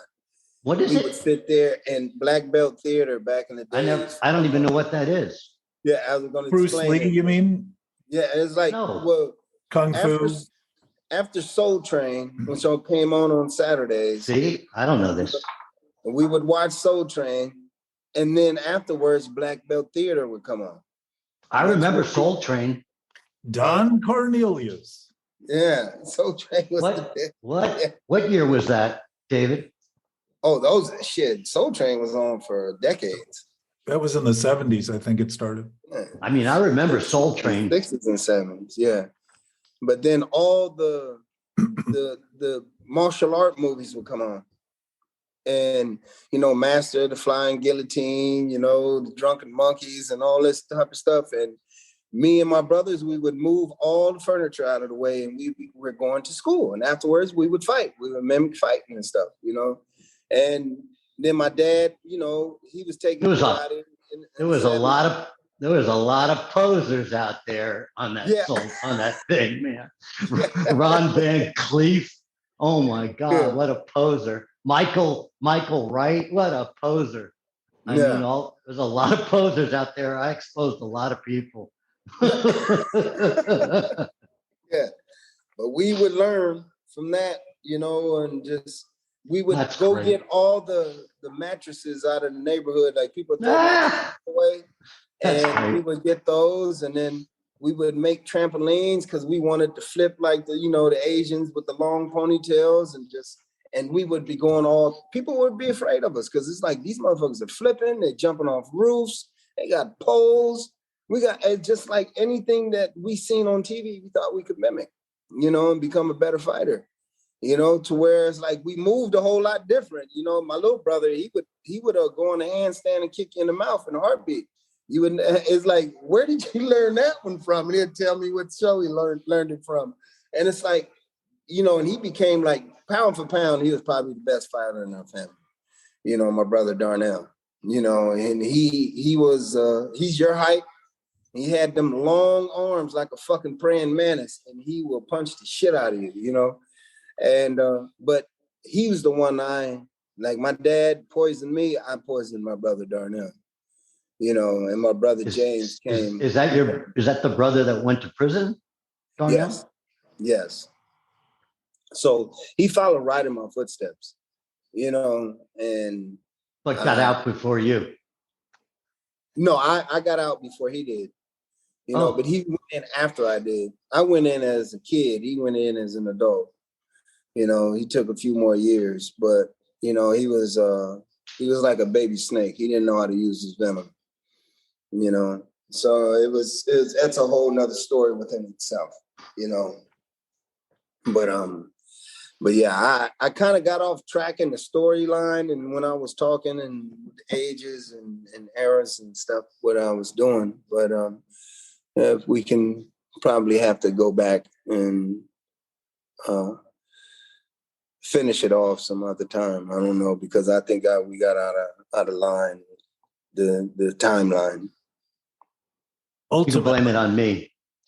Ultimately, though, this is looking at, you know, the use of stories to document our seeming history, almost as an excuse for who we are today, in terms that aren't always accurate, because any story is basically a make-believe about what actually happened, because what happened certainly happened, and how we think of it tends to always change, and it tends to be selectively remembered according to the stories we're trying to maintain today about who we think we are. And ultimately, if that posing is going on, we're doing it in the name of thinking the thoughts we're having are truth and reality about who we are, and the stories we tell are truth and reality, rather than just the best recollections we can put together from the memories we have, but they're always occurring only in the present. So either the story is being used to excuse us for who we are today, or it's being used to be seen as a moralistic tale of what actually existed with us. During that time, we thought so many other things. We still had an essence of awareness that was unobstructed and aware of what was going on, that probably had a better sense of what was right and wrong than we had sense of what was right and wrong within the thinking we did, that led us to the actions we took, that caused the problems that eventually got our attention and had us loop back into that greater sense of awareness and knowing. Or it's to feel a way that we felt then, like the venom. Because I think that I am, in some ways, I am still that 17-year-old. Well, and yet you're feeling the thoughts and the experiences in the present that, if they're still connected to that 17-year-old, haven't been dealt with sufficiently to begin to dissolve them. So they're somewhat impacting you. You're impacting your experience, your reactiveness, the thoughts that generate and regenerate and sort of create this sense of an enemy inside of us. This attacking notion that our thoughts can be intrusive and attack us, because it gives them a source of reality when in fact they're just thinking. And you feel the thinking. Yes. So True. So David and I talked about privately about a dream I had. I think it was last week or the week before, but it was a lucid dream, because I've been working on these OBEs and lucid dreams and how they differ. And I've been practicing for 2 hours. OBE is out of body experience for correct. And lucid dreams are you are awake and you're still in the dream. Yeah. Basically, you're programming yourself to wake up when you're dreaming. I will wake when I'm dreaming. I will wake when I'm dreaming. And then you wake up and you're dreaming, so you can have a lot of fun with that. But in OBE, there's no physicality to it, so you don't feel anything. You're separate. But my point is that when you I got sidetracked. Where was I?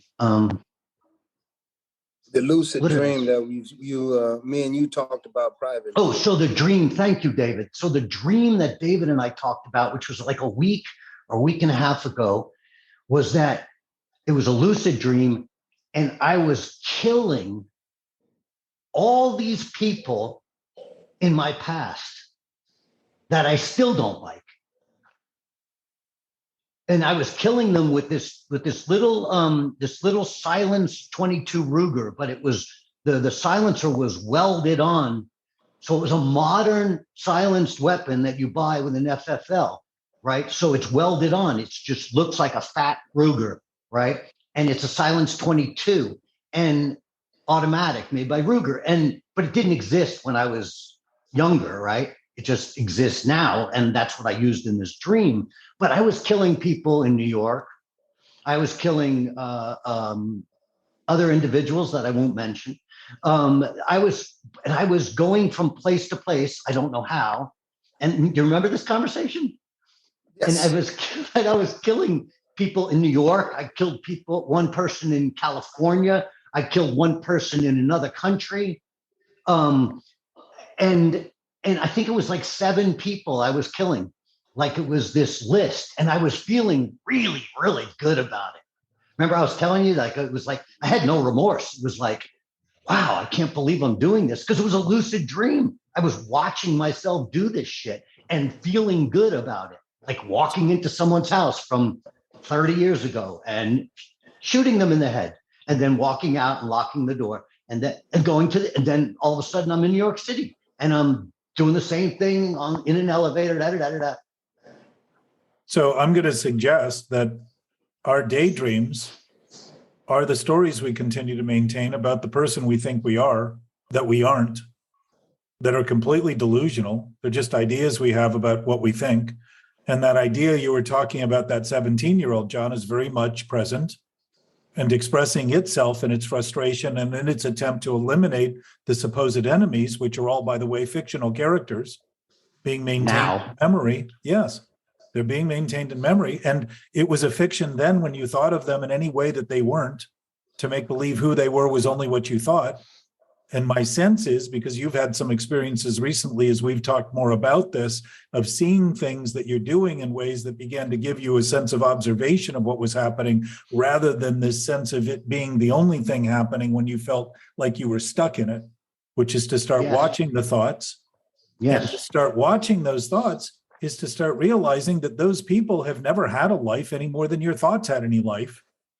And actually notice that thinking they're being killed is to have given them credit for having lived. And almost once again, trying to support the idea that the narrative you've been developing in your head, where you held these people responsible for something they did some time ago that isn't happening now, all of a sudden that they lived that whole time in your thinking as though it was real life, so that they could be killed, when in fact there was no life in that thinking at all. It was just imagined to be real, which is delusion and insanity. I think it was just. But those people, I'm sorry, David. No, those people existed. Even when I was talking to you on the phone, it's just it's a rebirth. I think it's a growth. And these are the things that you conquered, that, when we spoke about fear, the feelings that you had with these people, and then it's like you had to make peace, and you made peace with it in that type of way, but in a dream, and it's like a rebirth, like I said, I look up a lot of dreams and stuff, and meanings behind stuff, which are it's the same way that I speak with Jack. I look for a meaning in something, not just what best works for me, but from what you're speaking about, it's like, it's growth to me, But you're witnessing the death of the ideas you've had. Yes. That are beginning to actually realize there is nothing that could have died that never lived. It's literally this thing, these out-of-body experiences and those near-death experiences, interestingly, seem to occur when people are near death. Why is it that we need to be near death to begin to recognize this awareness of this absolute welcoming present state of being that only seems to happen when we're willing to face death, because we're finally being pushed beyond the limits of that concocted life we think we're leading, that is just a bunch of storytelling about who we think we are, that we aren't. It's just. But I think it's a survival moment. I'm gonna say it like this, and I'm gonna try to make best sense of it. We have a lot of people that, let's say, I'm just, break it down the best I can. We have a lot of average people. And we have a lot of average people that like to talk about things metaphorically, but then they take real life experiences. So I knew this guy, me. I knew this guy, John. And the way that and then they mimic these things in their lives metaphorically to the way that they feel about something that was very, very average. And now when we think about that, we put some context behind it, like I did about the dream or whatever. But the real life experience are the things that you use as a metaphor, like what John has been through, what I've been through on the level of violence. It's real. And like you say, and John had to go and he had to eliminate what was real to him. It was the boogeyman. And these people were little bitty boogeymans, the monsters under the bed or whatever that he eliminated. But these things are real. That, like, I understand where you're coming from, Jack, but it's like I'm trying to break it down the best I can with an understanding as what we've been through or the things that people fantasize about. They use our stories. Well, you think when it was reality for us. But think about how precise you imagine what other people are doing, and yet you're still struggling with your own uncertainty and self-doubt in some respects. I dealt with the self-doubt in the middle of it, but the actions that took place were very real. I'm talking about right now. Okay. Yeah. Okay. I'm talking about your memory of it and the idea that we often talk, humans, in terms that seem to identify what's wrong in the world with perfect clarity and confidence, while at the same time we're struggling with the world we think we're in. Still, for those dreams to happen, John, to me, is an awareness that you're beginning to recognize is that there's a lot of turbulence in you. And I have that same turbulence. And my expectation is that we all have it. It's all possible for any of us to drive ourselves to a point of doing the absolute wrong thing in the name of thinking it's the right thing. Every one of us. But not in my defense, actually in offense of myself, I will tell you that those people are in and out of my subconscious. Yes. In negative, making me think that. Think of that word right there. Hang on. No, making me think, I understand. Making me think that they made me feel a way that I did not want to feel. Right. And so the truth would be you felt the way you felt because it's what you felt. And that must have been. No, the truth is I felt that way because I made a judgment about it that they were responsible for something that they were not. Exactly. So same basic point, different words. The fact is we all choose our responses and our reactions. They may seem out of our control because we seem so filled with fear, but that's simply what's happening. That's simply an honest admission of what we're actually doing. And to be still doing it in our 60s after those events that occurred are no longer happening shows how much we own that and are responsible for that. And we're then too, as you just described, we were when we originally did it, and we are now too with what we're doing with it in those terms that we think somehow it shaped our life. No, the shape we gave our life is still the story we tell about the shapes and sizes and colors of our life today, rather than recognizing that our life is not what we think. Thinking is something we do, and it's designed to help provide security for us and survival and thrive, rather than figure out how to just eke something out in the face of knowing that we're creating an environment and a situation that's going to come back and nab us. Just like prison is. You know, when you're breaking all those laws, that's a possibility. And your focus is doing everything possible to avoid it. And that's fear running, because you know what the consequences are. We know when we're wrong. And we have fear and anxiety because of it. And today, we know when we're wrong. Sure. We wouldn't be afraid if we didn't. We wouldn't be anxious if we didn't. We wouldn't have self-doubt if we didn't. We'd be full of confidence.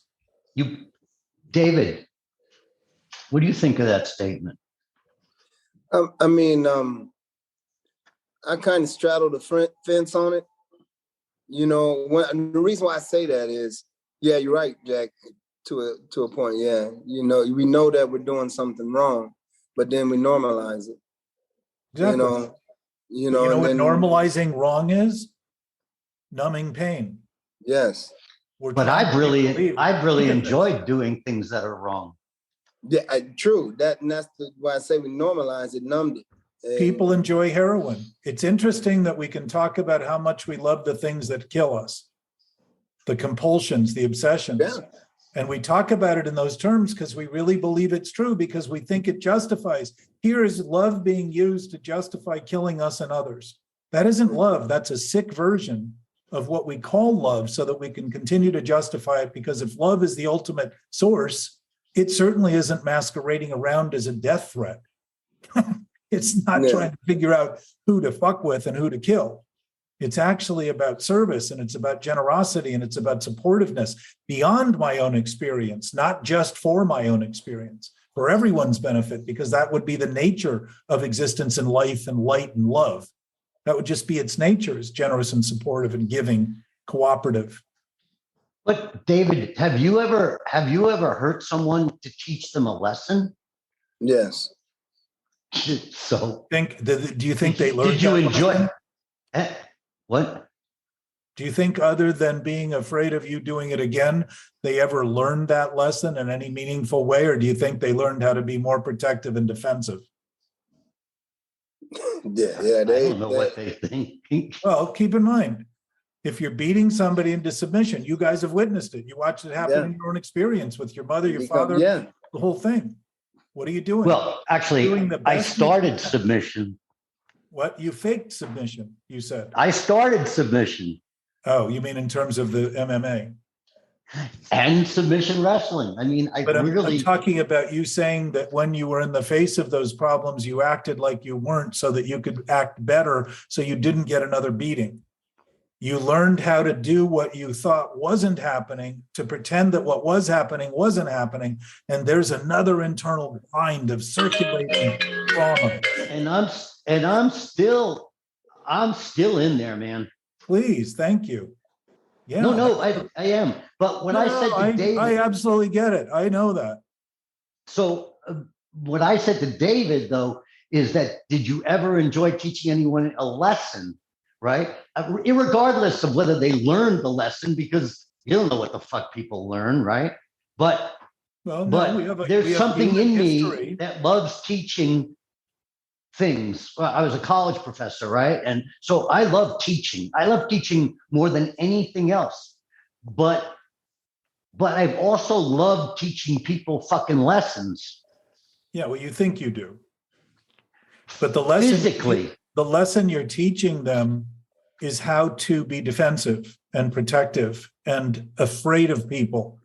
And the problem with that is that human history, you say you can't tell what people think. Look at our history. We have used the justification of not being able to talk to other people openly and honestly is righteous indignation to kill them. It's led to that. There's same probably violence. lots of reasons to kill people. So, I mean, it's not just righteous indignation. Okay, as many reasons as add up to the point that we feel right about doing something because we're indignant.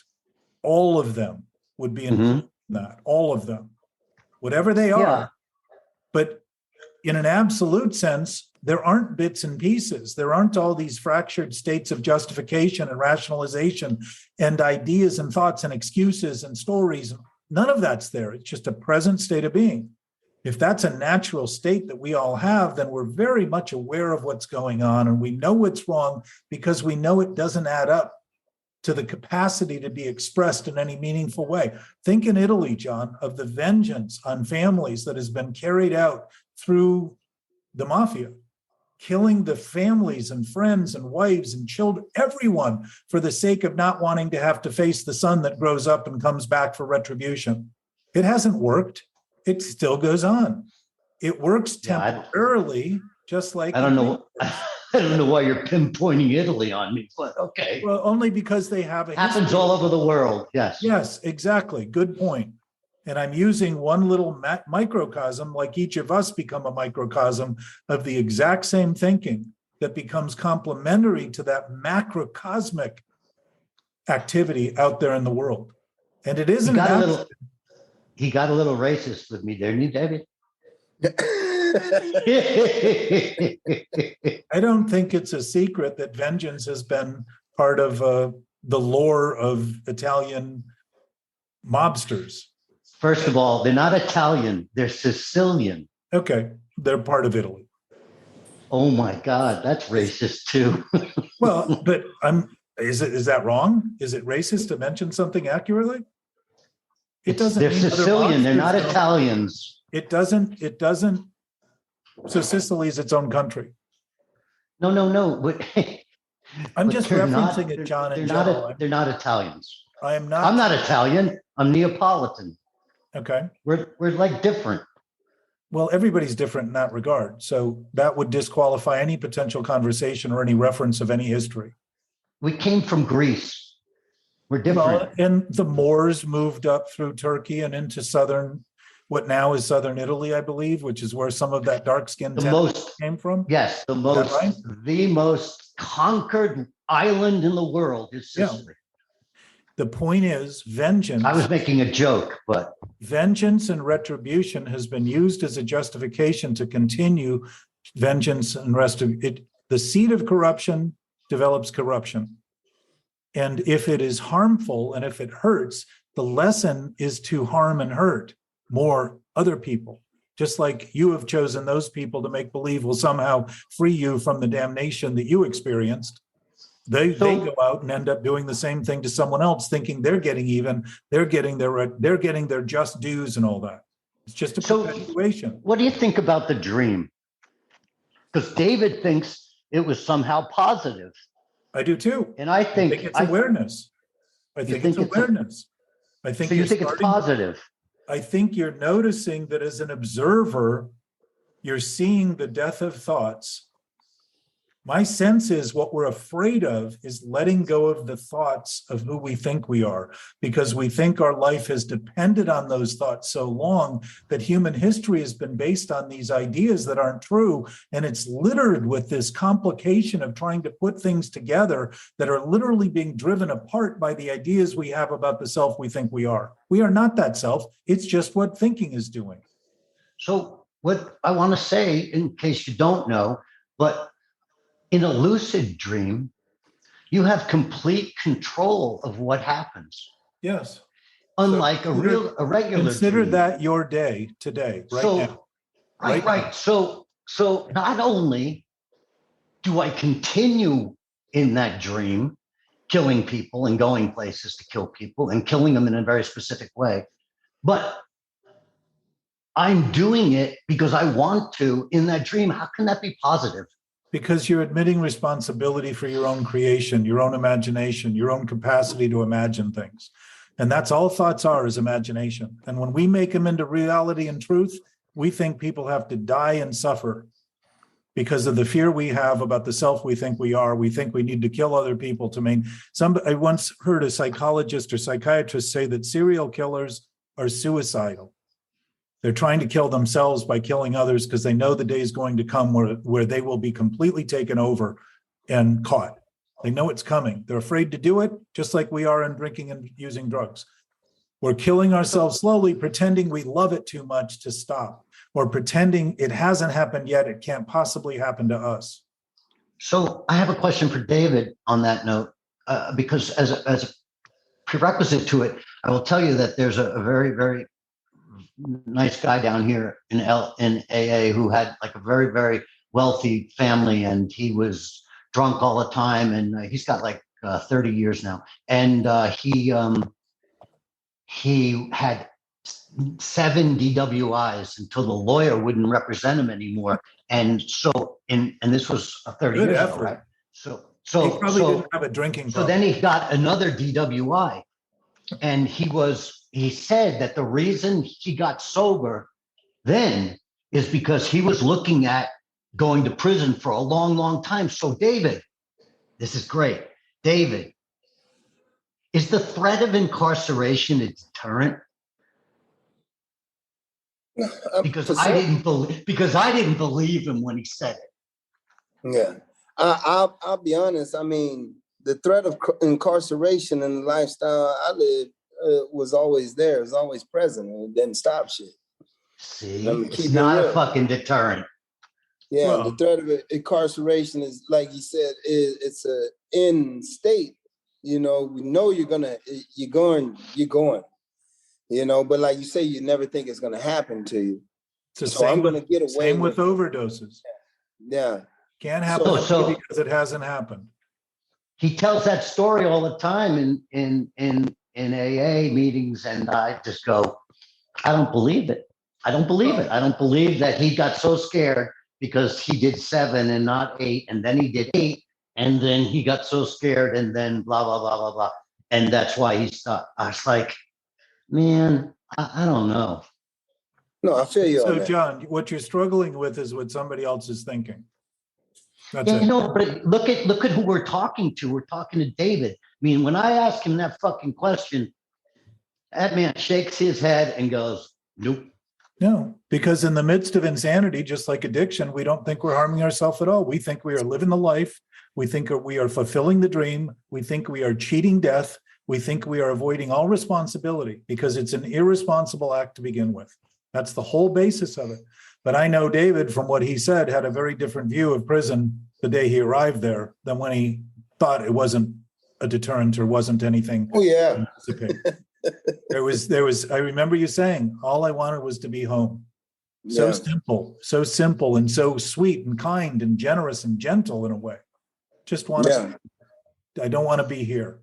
I remember, and this doesn't weigh anything about your story, David, but I was incarcerated for extreme fighting, and put into the worst prison in Quebec, which is now closed because of all the deaths and mess in prison.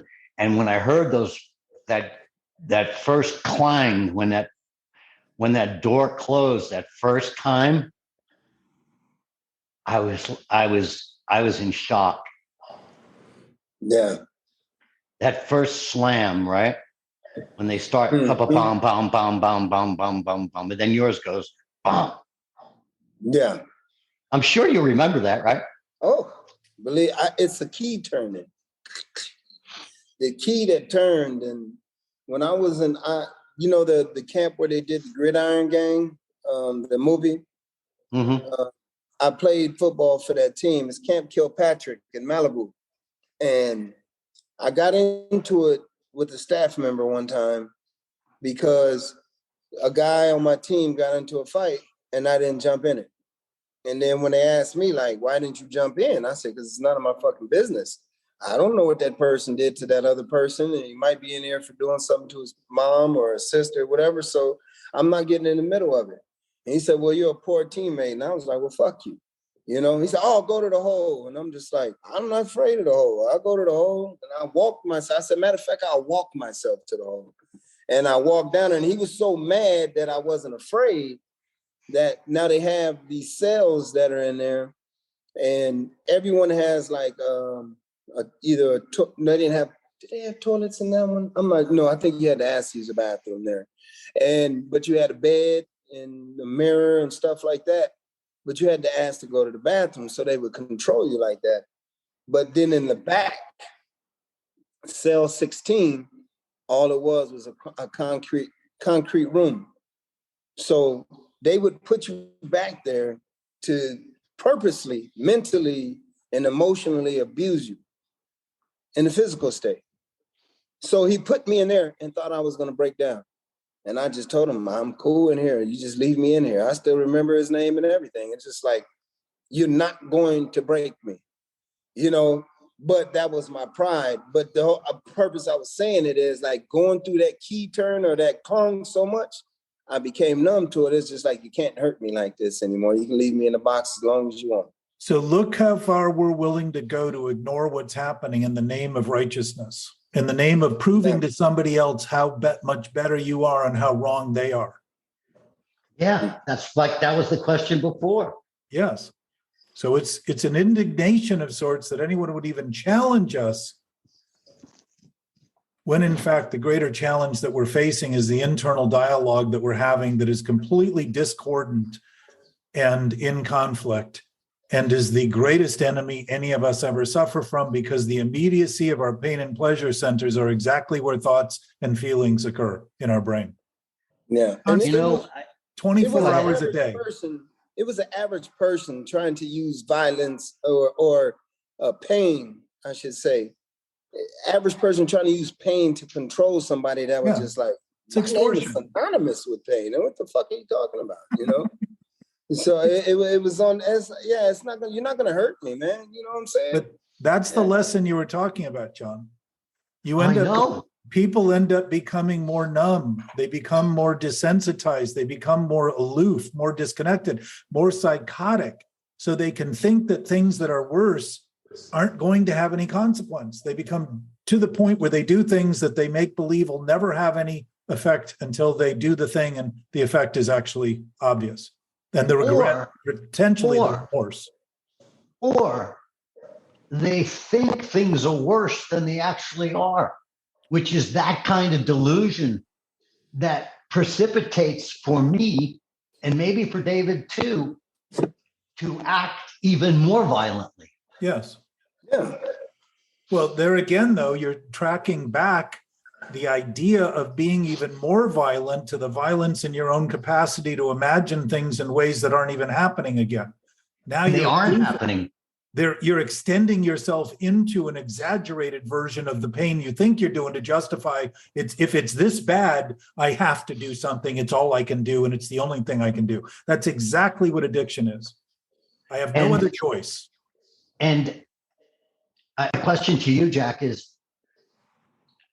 how early do you think that occurs in our life?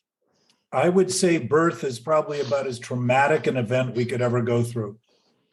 No, addiction.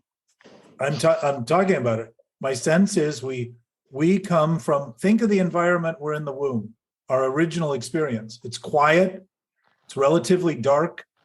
There's no sound. We don't have to breathe. We're literally being taken care of without breathing. Everything's developing. And all of a sudden, we're forced through this channel that's very narrow and very tight into a cold room where we're separated from that connection, have to start breathing, and it almost always includes crying. They used to spank kids to get them to cry for their first breath. So that experience in our body is probably igniting our nervous system and igniting all of the different elements. All of those things are intact. Our cognitive abilities haven't started, but our certain awareness of it is there.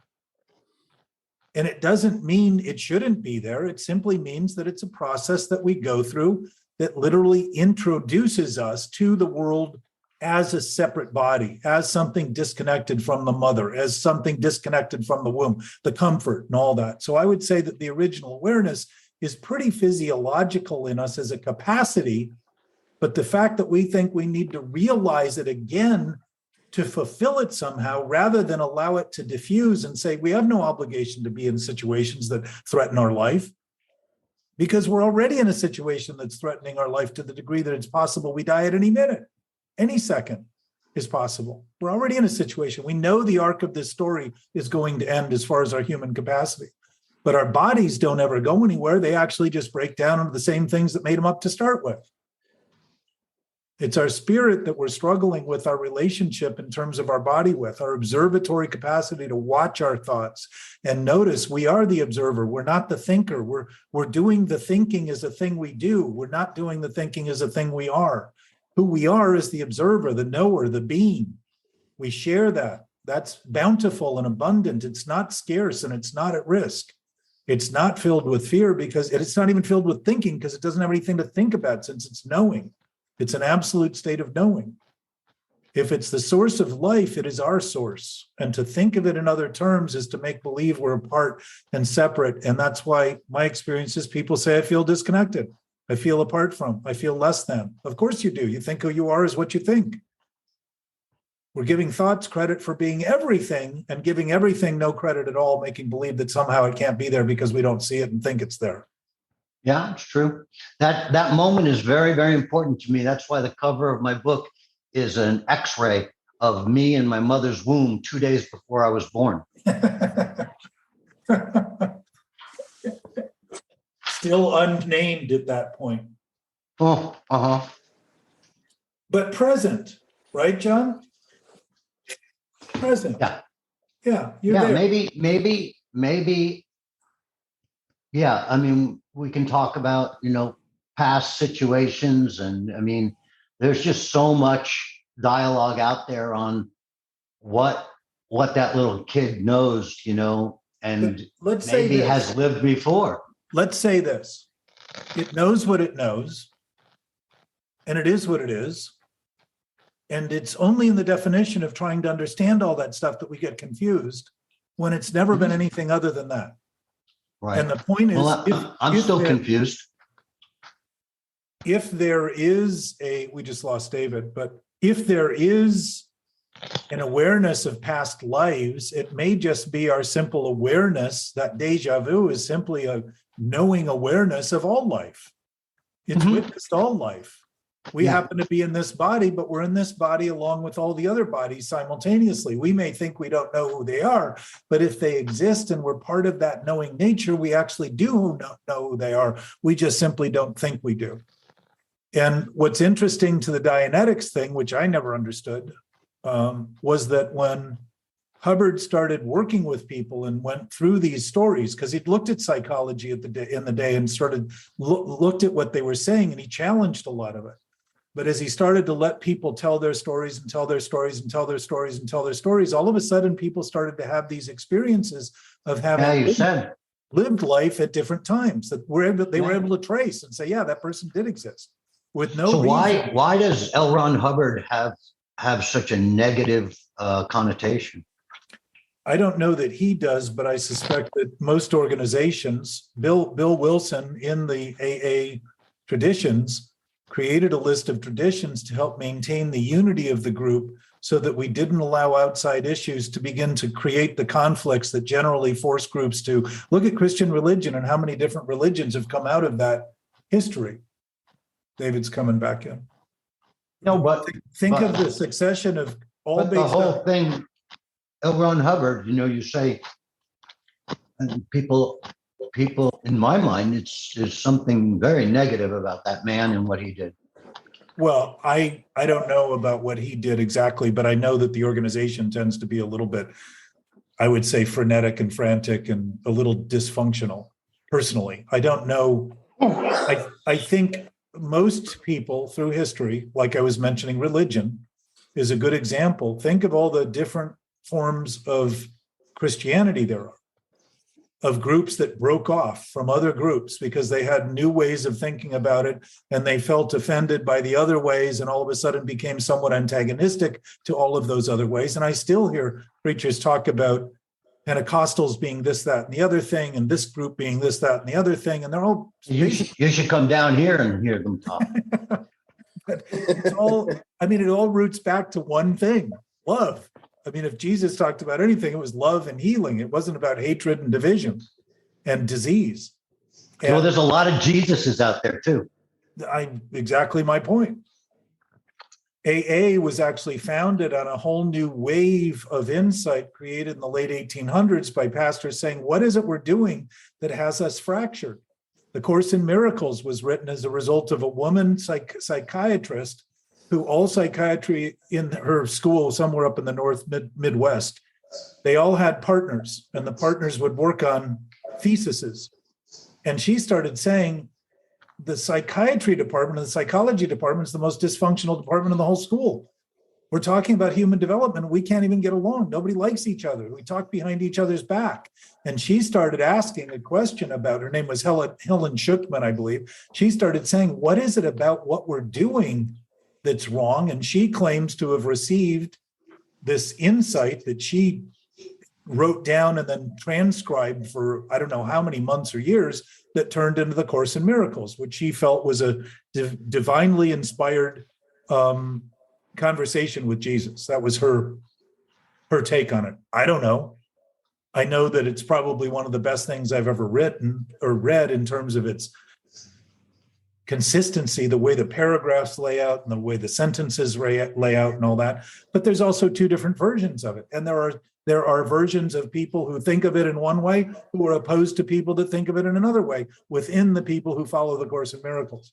So humans have been rife to split, to mutate, to divide, to conquer, to think that somehow someone's righteousness means creating a new little pod amongst all the others, rather than concede that if there is anything infinite, it's part of what we're all made of, part of what we're all doing, part of our essence, regardless of whether or not we agree with it, regardless of whether or not we think that same way. It doesn't have to be defined much more than something. Just to contemplate what's infinite is a bit difficult in a brain that's thinking about beginnings and ends and this and that and them and they, because you're starting to realize there is no time in it. There is no beginning in it. There is no end in it. And if there is a beginning, it's always present. So it never ends because it would be in time to end. And you start to notice that the present state of our being is aware now in every respect, regardless of how we think about it. And then thinking all of a sudden can be seen as something that we're actually just doing. And if I'm thinking of it as who I am, I would obviously create a fractured experience that would have me feel at odds with the self I create and end up feeling at odds with every other human and every other place and every other thing going on. Would be natural.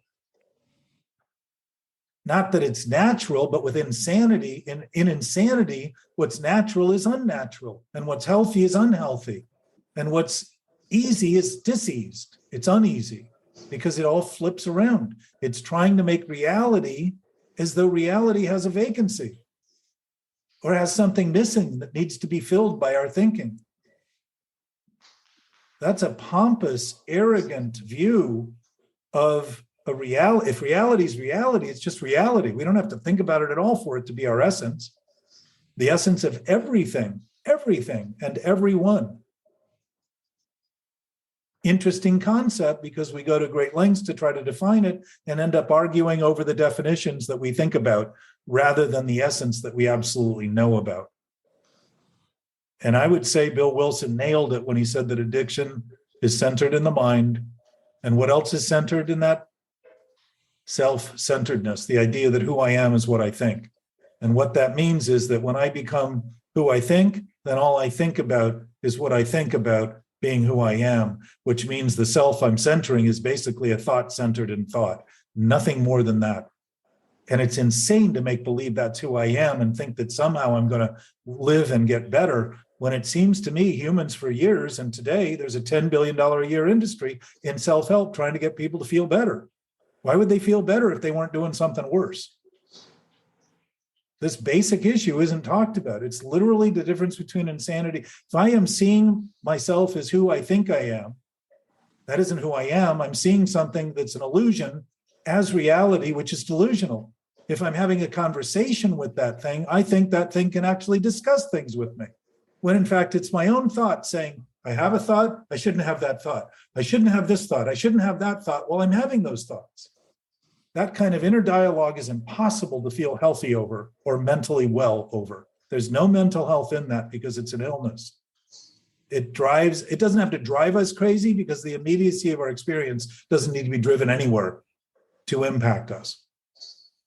And that enemy inside is the one we're holding captives by all the ideas we have about who we think we are, that will give us those senses of fear and anxiety and stress and depression and all that. Depression is just the culmination of impressions that we make believe are true. And the longer we hang on to them that way, the more depressing they get. Because it's a weight we're creating. It doesn't even exist other than our own opposition to what we're doing internally. Talk about a prison. 24 hours a day for decades, people have been living this way and trying to eke out an existence and thinking everything is scarce and I got to get mine and I got to fight for everything I have and I lose everything if I don't pay attention to it and somebody's going to steal it. That mentality has filled our brains for as long as we've been maintaining it. And I would say it goes back to the story of Adam and Eve. Whether it happened or not, we've been telling the story. Cain kills his brother. First two kids on earth. One's a murderer, the other one's murdered. A good start. All right. So I want to thank you for giving David and I the opportunity to speak to billions of people about our personal beliefs and history. Well, and there's people out there that I think will appreciate the frankness that both of you offered and your insight. And we'll do this again then and start talking from a moral basis of what have you learned? What do you see? What are you interested in doing with the time we have together so that we can start discussing it in a way that could be applicable in a way that would be beyond the imagination any of us have would be possible if we're limiting our imagination only to what we think in this circular, vicious, obsessive way. And David, I want to thank you for chiming in and coinciding with my thought on how to proceed with this. I just want to thank you immensely for that. I thank you. And I thank Jack also, giving me the opportunity to sit here and rediscover some things within me. As I told Jack before, it's kind of like I'm raising these old bones back up to do the things I used to do to be productive, and I thank you guys for this healing process. It's a beautiful feeling for real. Well, one of the go ahead, John. Oh, and I wanted to thank David for his interpretation of my dream. Yeah. Well, consider that we're having a dream all day long when we're thinking about things that aren't happening as we're thinking of them. And that's something that I'm working on today, because this morning I got up very early and meditated, and then I read in this one book that I'm reading, and you know what it said for me to do today? It said all day long, every 15 minutes, say, "Am I dreaming?" Every 15 minutes today, say, "Am I dreaming?" And then my conscious thought will take over as I sleep. And then in my sleep, I will say, "Am I dreaming?" And I'll have more lucid dreams. Isn't that interesting? Wow. Well, keep in mind, But that's what Jack just said. my sense is the dreams are all thought based. And when we think thoughts are real, we feel how real dreams feel. They feel real, right? They feel like real reality. They feel like the experience is actually happening.